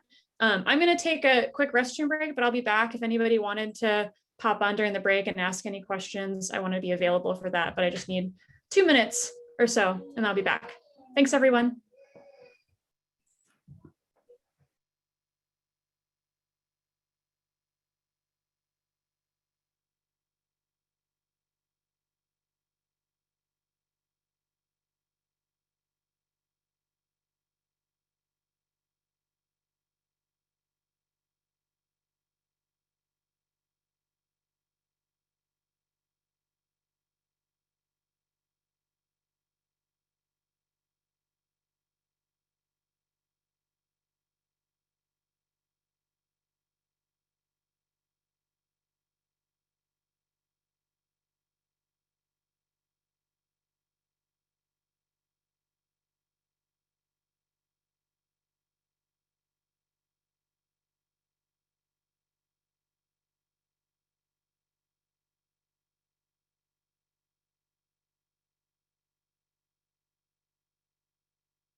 Hi, everyone. I think I'm going to go ahead and start waking us all up from our little break. So feel free to come back to your chair and join us for the second half of the meeting in the next minute or two. I would ask that anybody who's recently joined the meeting who missed the first round of updates, if you have anything that you'd like to share with the group, maybe use the raise your hand function or something of that matter to let me know that you'd like to provide an update.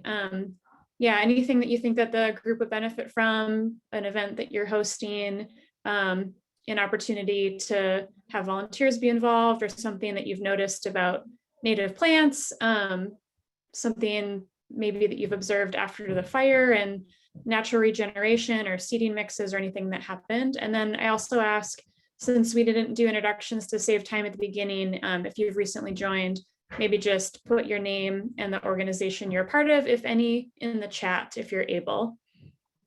So I'll give everyone a couple more minutes to kind of come back in and maybe turn your cameras on to let me know that you're back. And then you can kind of choose to not have that go on while I do the rest of the slideshow.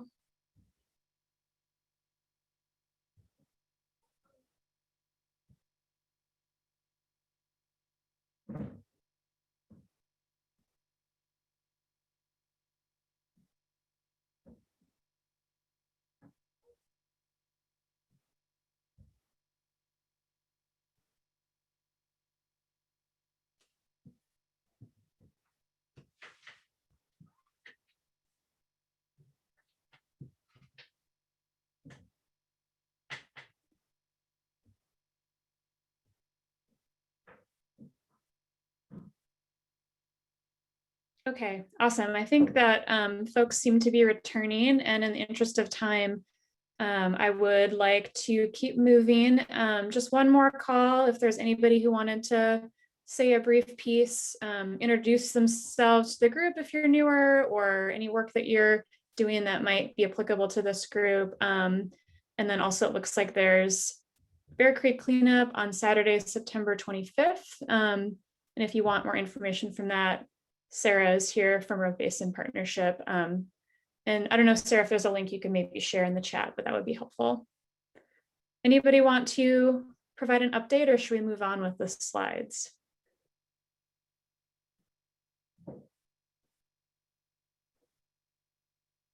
Okie doke.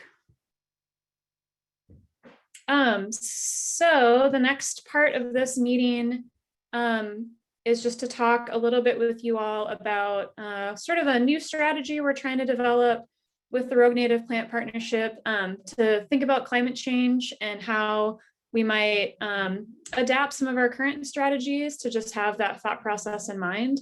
And so we have a couple goals listed here. So one would be just increasing the diversity of species available for restoration, in the thought that the more diversity both we have with species and then, you know, sort of internal genetics, the more likely it is that those plants can adapt to future climate regimes. And so that's adaptive potential both within species and then among, you know, having a diverse seed mix. And so anything we can do to support that and think about it in terms of climate change. And then also strategically collecting and propagating native species from adjacent regions, and kind of thinking about, you know, maybe looking at Northern California as a little bit drier climate that might be more representative of the sort of climate we're going to be heading towards in the next decades. And so maybe looking at making partnerships with landowners and different groups in Northern California that would allow us to do some collecting so that those plants and seeds can end up in our area and sort of help with that assisted migration. I think one thing that is sort of an information gap is knowing to what extent we should be helping with assisted migration and how helpful that might be. And so I think that there's room for doing some research or even looking at the existing body of literature to see, you know, to what extent that's a helpful thing to do and in what circumstances. And so maybe looking at funding that could, you know, help us go through that process of providing landowners, growers, and land managers with sort of some tips and best practices, because it can be pretty complicated, and a lot of genetics and different types of studies that would go into that. So finding a way to digest that information and simplify it for us to all actually put into practice. And then two of the other goals is just generally increasing public awareness about how climate impacts native plant communities, and then maybe also how native plants can be more resilient to those changes, just because they have such a long track record in this area of dealing with fluctuations in climate long before we were here. And then the last goal would be to just develop and communicate some of these best practices and share that with the group. So I guess some of the ways that we're thinking that these goals would manifest into actual actions is kind of what I was talking about earlier, with some work on researching and also implementing assisted migration, and that can look a lot of different ways. Developing protocols and practices that we would share and work with everybody to develop and test. Assist with the propagation of genetically diverse plant materials. And so what that might look like is helping organizations that do seed collection do a little bit better job of tracking where the seed is being sourced from, maybe giving ideas about how to manage those data, provide that sort of tracking through the life cycle of a given species to make sure, that we're not importing things from really far away or that wouldn't really be helpful in our future climate scenarios. And then maybe building new supply chains. And so maybe that's working with growers farther south from us that are sourcing seeds in their local area that might be a little bit more appropriate in certain habitats that are going to be increasingly dry in the future. We could also implement monitoring pilot projects to see how viable some of these strategies are, and really kind of do some of the primary research to figure out, in what scenarios is this assisted migration or the lack thereof working or not working, and in what context. I think that could be a really valuable thing. And then I think last is interfacing and incorporating First Nations traditional ecological knowledge. And I think having Brook as a speaker kind of hammers this home. And so we're really looking to ever more incorporate that into kind of how we think of not just climate change, but our strategy in general. And so the other focal area would be a focus on priority habitats. So this can look like oak woodlands, which are definitely more dry adapted, and so maybe focusing on those plant communities as a source for plant materials, and also recognizing that pollinators and sort of the dynamics and their need for migration corridors to different areas, depending on if their habitat boundaries are going to be shifting, and trying to anticipate that and make sure that there are floral and habitat resources available kind of throughout the migratory path of some species, and then just making sure that as our ecosystems shift and change, that we're kind of assisting in any way possible to make sure there's enough resources for those pollinators. And then kind of also prioritizing some of these fire adapted ecosystems, and then helping with reseeding after prescribed burns or even unintentional burns. And then we're also looking sort of at the topic of educating the public on the benefits of using local plant materials, and sort of that climate adaptation, advantages to doing that, as opposed to sourcing things from far away in Midwest or farther north in the Willamette Valley or further. And so I think that is an education opportunity. And we kind of already do that, but sort of putting it in the context of climate change, I think would be a good sort of add-on to further hammer that home. Advocating for maybe city code in our area that, maybe puts native plantings a little bit higher on the priority list for new developments. I know currently I live on a creek, and there's a bit of a rule in the 50-foot buffer area where, if they want you to do your best to put in native species if you're going to do any planting in there. And so maybe kind of expanding some of that to not just include riparian areas. We already have some seed collection best practices, but I think sort of expanding that to include some ideas about seed sourcing and seed zones that think a little bit more in terms of shifting climate, and doing some of the primary research, or looking at existing studies to see how that might play out on our landscape in particular. And then providing continued education about propagation of native species for growers, especially like Vanessa talked about earlier, in a year like this, where there's been a lot less water availability. And so maybe helping innovate some ways where we can be effective with growing native plants with scarcer and scarcer water in our area. And then lastly, some of the actions that we could focus on would have to do with, seeds in particular.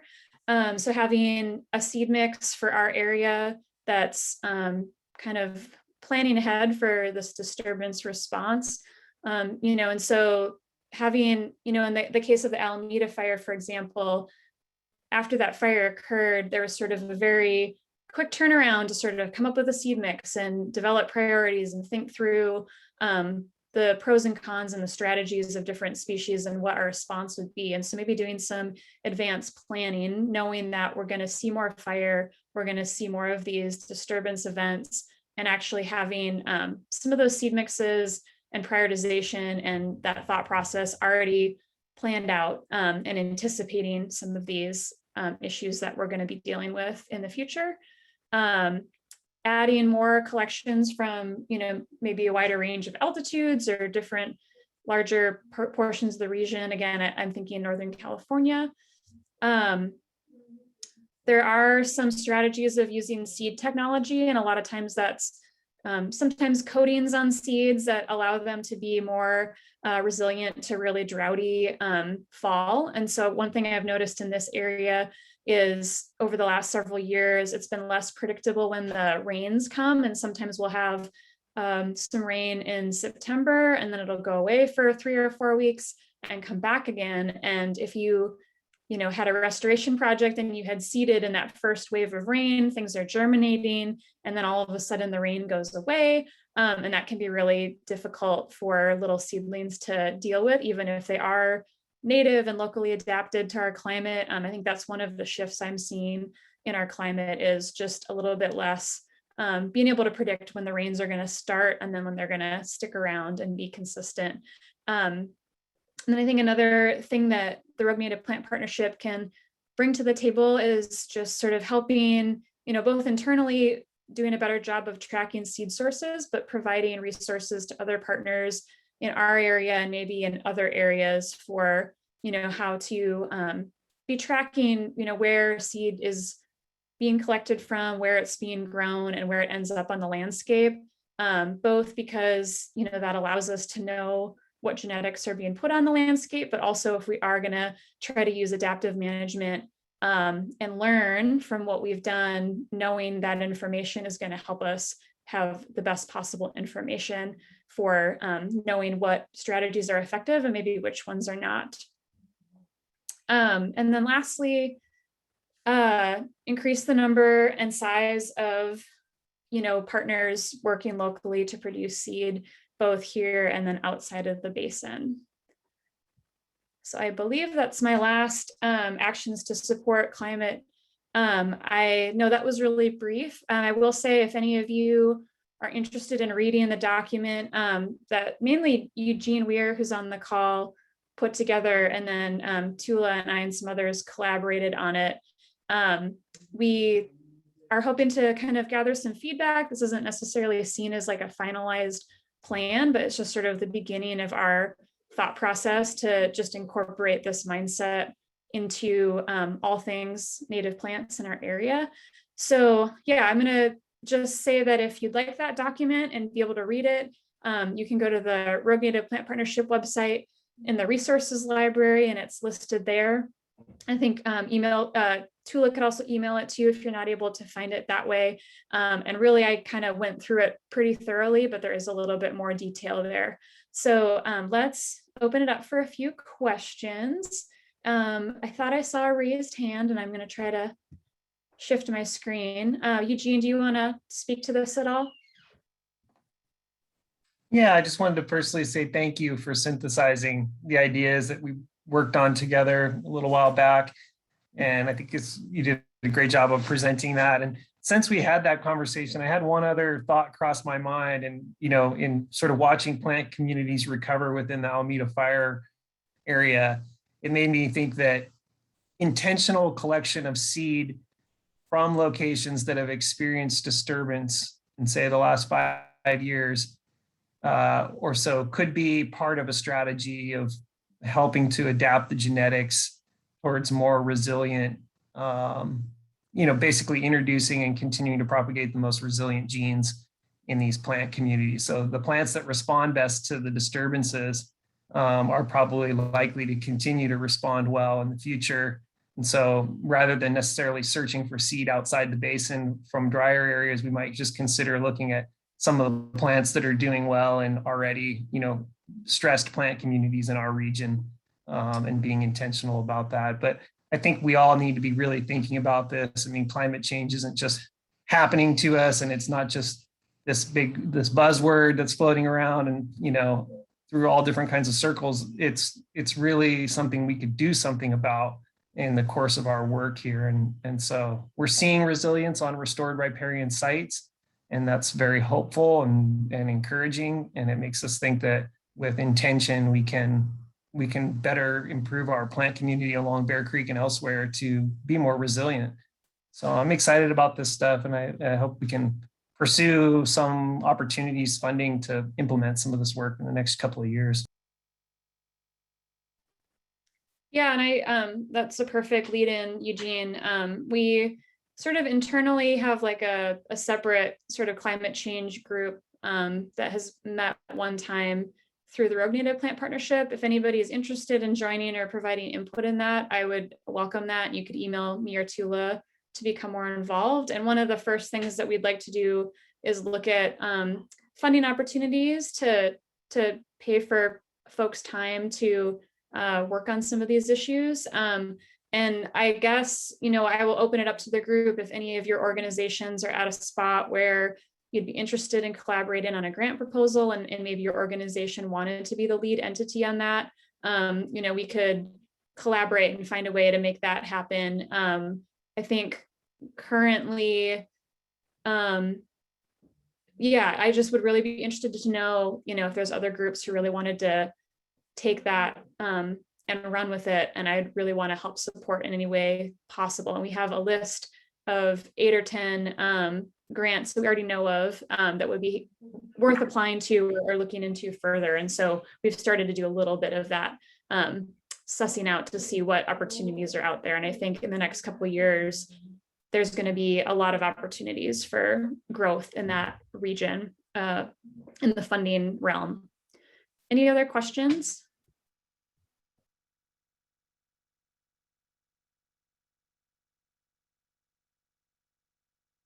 Thanks, Kathryn. This is Chris Hardy. I had a question about how I saw there was looked to be rye that was planted down on the bottom, on the Bear Creek bottom. Just curious as to how rye and other grains might fit into this. We're working with over 50 varieties of fall planted grains that include oats and rye, and I'm just wondering how that might, and barley and such, fit into the restoration, possibly if any of those domesticated varieties, and specifically what variety of grains were planted for restoration purposes last fall, and if those grains, if any, how, I don't know if this was all already spoke to, but would love to know how the seeding went that we spent $40,000 something of our tax money to implement, or maybe it was 80, I forget. Thank you. Yeah, and I can speak briefly to that particular seed mix. I think that, big picture, that was a process that had to happen really quickly. And so there are some limitations just based on time. The Rogue Native Plant Partnership, myself, and some of Understory Initiative staff, and a bunch of other partners in the area all had, a bunch of meetings about developing a seed mix that we thought made sense. And so to speak to the rye in particular, that was a sterile rye. And what that means is the plant is able to grow, but it has been basically, it's a hybridized variety. And so it's not able to produce viable seed.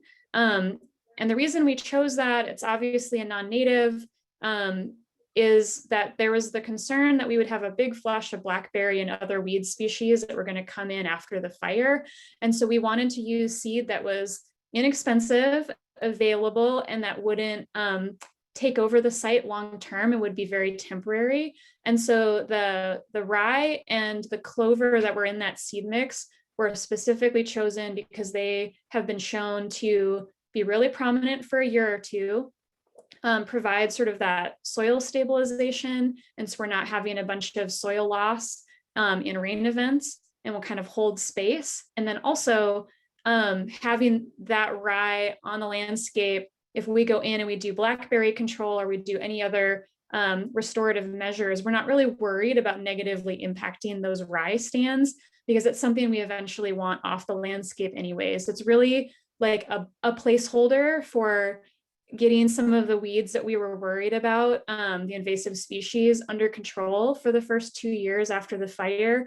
And then having the opportunity, once those are kind of diminishing naturally, then we can use our more expensive and less available native seed to follow up and make sure that those habitats do have, predominantly native species. And there were a few, there's a native grass and 2 native wildflowers that were put into that mix. And I haven't done a lot of on the ground looking at that fire, but from what I've heard from other partners is that seed mix was very successful. I think everybody is able to see the rye because it's the tallest and it's a cultivated variety. It's, very, it stands out. But the other species, even the natives, are actually growing in amongst the rye, and they seem to be doing pretty well. They just have a habit of growing slower anyways. And so from my perspective, I think that seeding was very successful.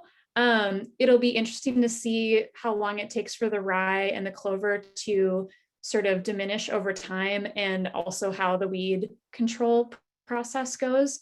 But I think that in combination with all of the natural regeneration of shrubs and other native plants that were already on the landscape that were burned, I really think that we're looking at a pretty remarkable recovery of that area. And this, 2 years of rye and clover also gives us more time to build up our seed capabilities and seed stock. And that's one thing with the Rogue Native Plant Partnership, and then also with Vanessa's program working with private growers to ramp up production of these species that we think would be good on that habitat. Because when the fire came through, there just frankly was not enough native seed to cover that much area, no matter where we got it from, much less locally adaptive native seed. So this is buying us time in a lot of different ways to, really be prepared and, use the very expensive, precious native seed in a way where it's actually going to thrive. And that's all I'll say about that. And if other people have other opinions, I might ask, since it's a little bit of a side topic, that we set up a different time. I know that there's that seeding project is very visible and on people's mind, especially because we're at the anniversary time of that fire. But I do want to make sure we get through the rest of the meeting. So are there any other questions regarding the climate change plan that I just talked about, or suggestions for improving it?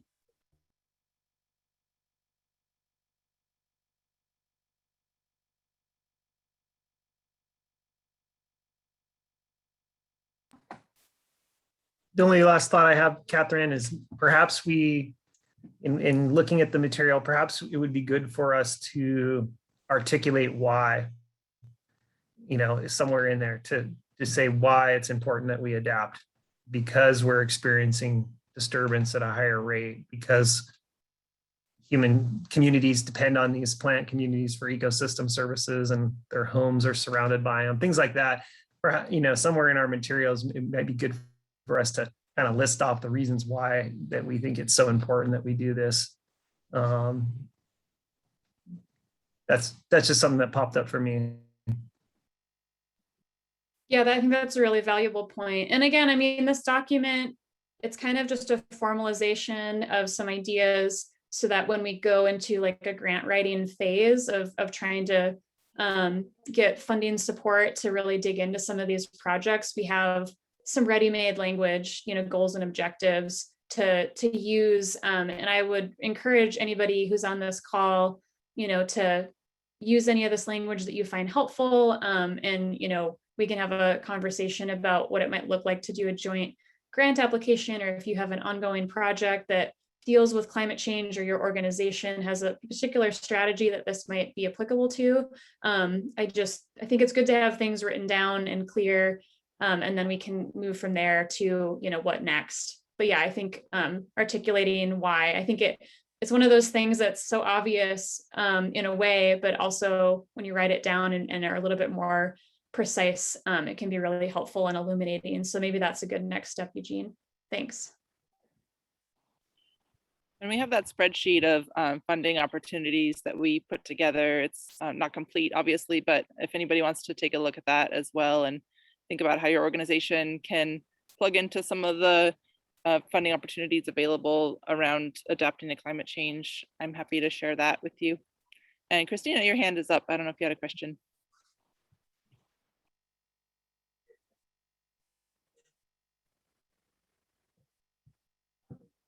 No, I must not have taken it down. Thank you, from a long time ago. Okay, awesome. I'm going to move on. So the next topic I wanted to just dig into, and again, this is a document that I've been working on, over the summer to clarify sort of the process of producing native seed. I've had a lot of conversations where there's gaps in people's knowledge about what the process looks like and how much it costs, and just sort of, the effort here is to help have that conversation happen in a constructive way, so that there's some clarity. We also talked to some seed producers in the Willamette who had a lot longer experience with producing seed than anybody down here, just because they've had sort of more of a robust plant materials economy for longer. And so, one of the really salient points that they brought up was just thinking about you might have several different strategies for producing different species in different scenarios. And so this business plan is really aimed at thinking about like what are the types of species and how do we categorize them into different tracks of production. And so those production tracks are just meant to kind of group things together so people, land managers or growers, can anticipate, the kind of effort that's involved, the timeline that's involved, and how much it will all potentially cost. And so the 5 production tracks, I'm not going to go through all of them. I just have a few as examples. They're all outlined in the document that you can download if you're interested, but they're the outsourced large scale seed lots. And so an example there would be, maybe we collect seed locally, but we want, 2,000 pounds produced. And so we send it to a nursery that's in the Willamette, or, there's some of these larger, grass seed farms in particular that just operate on a really large scale. And so in a lot of cases, it makes sense to send those grasses away, have it grown for a year or two, and then brought back to our region for seeding. And in general, we're not experiencing genetic shifts in that short of a time period. So although those seed lots are being grown in a different climate temporarily, the sort of genetic markers and ecotypes that they have that allow them to be adapted to our particular climate, they don't go away with 1 or 2 seasons of growing in an outside location. So that is a good strategy, especially when we want really large quantities and we just don't have the local infrastructure to make that happen. Medium scale is kind of some of the folks that Vanessa works with, and like J. Herbert Stone Nursery is sort of a middle ground. Like they do some very large lots, but they can also do medium scale. And that's, I like to think of that a little bit more on the 1/4 of an acre, 1/3 of an acre that kind of scale for seed increase. The stair-step method is really just in specific scenarios where maybe you have a species that used to be really abundant, but now is harder to find on the landscape. So it's difficult to collect enough seed to put into production at a really large farm. So maybe there's, you can only collect a few ounces locally and there just aren't really good solid populations, but you want to see that species be a lot more abundant on the landscape because maybe it was historically there at a larger scale. And so you would collect a few ounces, grow it at a local farmer at a medium or small scale, and then you would take that seed that was produced and then send it to this large scale. And so it definitely takes more time to go through that process, but for certain species, that could be a really valuable strategy. Then there's the diversity species track, and I kind of think of this as grant subsidized. And so these are species where maybe they're a rare species that has an association with a particular pollinator or another, wildlife species that specifically needs that species to complete their life cycle. And so it's possible that, that would only be applicable on certain, like maybe wetland sites. And so it's probably harder to collect, harder to clean, maybe harder to propagate. And so it just ends up being very expensive to get a large quantity of seed. And so that's when we would seek sort of outside funding beyond the sort of like capitalistic model of supply and demand to subsidize the production of those species to make sure they're not left out of the mix just purely because they're difficult and expensive.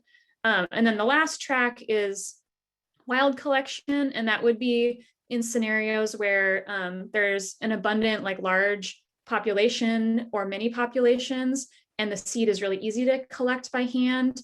And maybe those plants also don't really do well in propagation for whatever reason. A really good example of this would be like camas or some of the bulb species. There's some really great large populations. The seed is really easy to collect and clean. And if you were to put it in production, they do well, but you have to wait 5 or 6 years for the first seed harvest in most cases. And a lot of farmers aren't willing to wait 7 years to be paid for the first time. And so that would be, one strategy that would be different than all the rest. And so this seed business plan also includes some cost estimates, which I'm going to go through in a minute, and some anticipated timelines. And then at the end, there are two, I skipped ahead, two sort of example seed mixes that kind of show like how a seed mix could have multiple tracks that are represented in that. So this is the outsourced seed lots. You can see the cost projections here. I just wanted to kind of go through how these tables work. I'm not going to get into much of the nitty gritty, but you can see for the outsourced seed, we can have a timeline of 3 or 4 years to get to the point where we have seed distribution to end users. And it goes all the way from figuring out where populations exist in our area, doing that scouting, collecting and cleaning, testing the seed to make sure it's viable before it goes to a grower, getting funding for that large scale grow out, because that, if you're producing thousands of pounds, can be a significant upfront cost, and then finding a farmer who's able and willing to produce that species. And so on the right-hand side, you're going to see the min total and the max total. And really what that's getting at is sort of 2 different scenarios, because none of this is, it always depends on the species and, the particular seed collection year and a lot of factors. But so we're basically looking at, there's like a low end cost where if everything went super smoothly and the populations were easy to find and the, seed was easy to collect, easy to clean, it was easy to get a lot of it. That would be the lower cost scenario. And so that would be shown in the minimum total. And so the total column is like the total cost over the life of that. And then if you were to sort of break that cost structure down into overall cost per pound, you can see at the very bottom on the lower end, seed that's maybe outsourced to one of these larger growers could be in the neighborhood of like $30 a pound and can maybe be as high as $80 or $90 a pound, depending on sort of the dynamics that you experience when bringing those species to production. And so I think this is really representative of a lot of our grasses, with a few exceptions. And then there's a certain set of really like workhorse wildflower species that just happen to be really easy to produce in a large scale. And so some of those would fit into this category. So the medium scale, like I was talking about earlier, is kind of more of our local growers. Again, here we're looking at a timeline of 3 or 4 years. And what you'll notice is that we just have the cost goes up because we're operating on a small scale, which means we have a little bit less of that efficiency of scale. And also we're trying to, really make sure that growers are being compensated for the time and effort. And also we're taking into account seed collection and cleaning. So this is sort of like a life cycle cost of some species that fit into this category. And so these might be ones where, maybe the goal is to have, 50 to or 100 pounds of a given species. Like that would kind of what it be, I would put in the medium category. And then for some species, like some of our carex have really like almost dust-like teeny tiny seed. And so if you have 5 pounds produced of a carex species, that would actually be, a huge amount of seed. Whereas if you have a lomatium, which is a very large seeded species, you need more like 50 to 100 pounds. And so part of the estimation here is thinking about just the diversity in seed size and weight, and how those dynamics fit in and would probably impact the cost. But, for example, if you had a seed mix that had an ounce of carex seed, that would go 10 times or 20 times or 30 times farther than the same amount of a lomatium, just because of the size of the seed. And then this is another example. I think some of the species that would be a good fit for wild collection would be some of our bulb species like camas and yampa, especially where we know that there are existing populations that we can safely harvest seed without negatively impacting the population itself. They're relatively easy to clean. It's also, some of those species are just really engaging for multiple reasons. There's emphasis from, a lot of the wild collection species would fall into the traditional ecological knowledge realm of being culturally important. And so we're not, collecting hundreds of pounds from these populations, but maybe between 1 and 15 pounds. And then really, we're not paying farmers, we're just paying for the collection and cleaning and testing. And so, we can have a really wide range in how much seed sort of produced or collected in this way could cost, but this sort of gives you all a little bit of an idea. So if you're trying to plan out how much using seed like this might cost, this might be a good framework. And so this is, I think, the last, or there's one more slide, or maybe this is the only one. Yeah, I think I did one example mix. So I just kind of wanted to use this to illustrate these different tracks and how this might manifest in terms of, sort of the mix of species that might be included, and then also how this all plays out in terms of like the overall seed mix cost. So you can see we have some of these outsourced seed lots, track 1, and those are of higher percentage in the mix because they're, a little bit less expensive. They're kind of considered workhorse species. Also, these grass seeds are larger, and so you would put higher poundage in a seed mix to compensate for that. The Achillea millefolium at the top is yarrow that has actually a really small seed, but it's one of those forbs that does really well in large scale production. And so we put it in that sort of outsourced production class, partially because of that, and also because that one happens to be very challenging to clean with more basic seed cleaning equipment. And a lot of times you need a gravity table and some specialized equipment to get the seed really clean. So that is one reason why it would fall into the outsourced seed lots, just because we don't have a lot of those specialized capabilities, at least in Rogue Valley. Those are some federal things that are available to federal partners. And so then at the medium scale, which, are species being grown out with local farmers, these are some examples of species that would be good for riparian habitat, like the Alameda fire mix. So if we're building towards following up with the rye seeding and having a seed mix available, these would be some of the species we consider. And you can kind of see a little bit less percentage of the mix, but still significant. And the cost per pound, and these are estimates, they're kind of like where we're at with some of our producers and what they are charging. And so you kind of get a sense of the price range there. And then we have a couple of these seed lots that are wild collected because we have access to, you know, pretty significant populations. So that is kind of, I think the only other thing I'll point out about this is you can see, you know, that the overall price per pound is actually pretty reasonable, you know, $100-ish a pound for sort of a pretty diverse and helpful, you know, all native seed mix, I think is the goal. And so you're leveraging like the lower cost of the outsourced seed lots to sort of compensate for some of the more expensive to produce species.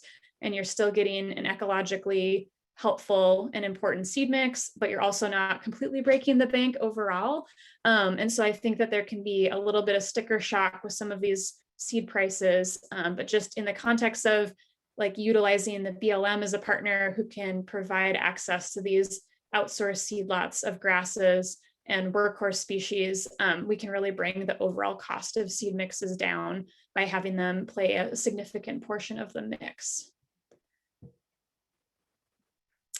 So it looks like we have a couple minutes left for questions. I'm going to stick around here for a little bit.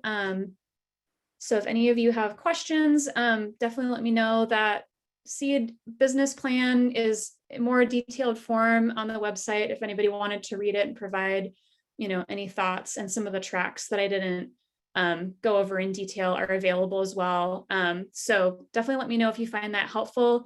And I would really support anybody sharing this to anybody else, either in this region or other regions, to get input and thoughts. And I hope that would be a helpful tool moving forward. So any questions and then closing thoughts before we close out the meeting?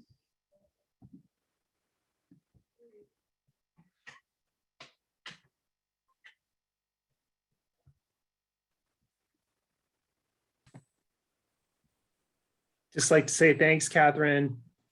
This is a great presentation and a bunch of good material. I really appreciated getting the presentations, and virtual meetings are pretty old by now, but I'm so happy to see you guys, even if it's virtually. So thank you for organizing this. Yeah, thanks, Eugene. I was very disappointed when we had to move digital for this meeting, but it's nice to be able to open it up to folks who are a little bit farther away. And we're going to record it, and so this will be available afterwards as well. So yeah, any other closing thoughts? Thanks to everyone for being here. If you haven't grabbed any of the links from the chat, I would say do that now before we close it up, because I don't think that those will be available after that. And we'll try to take notes and send that out to everybody.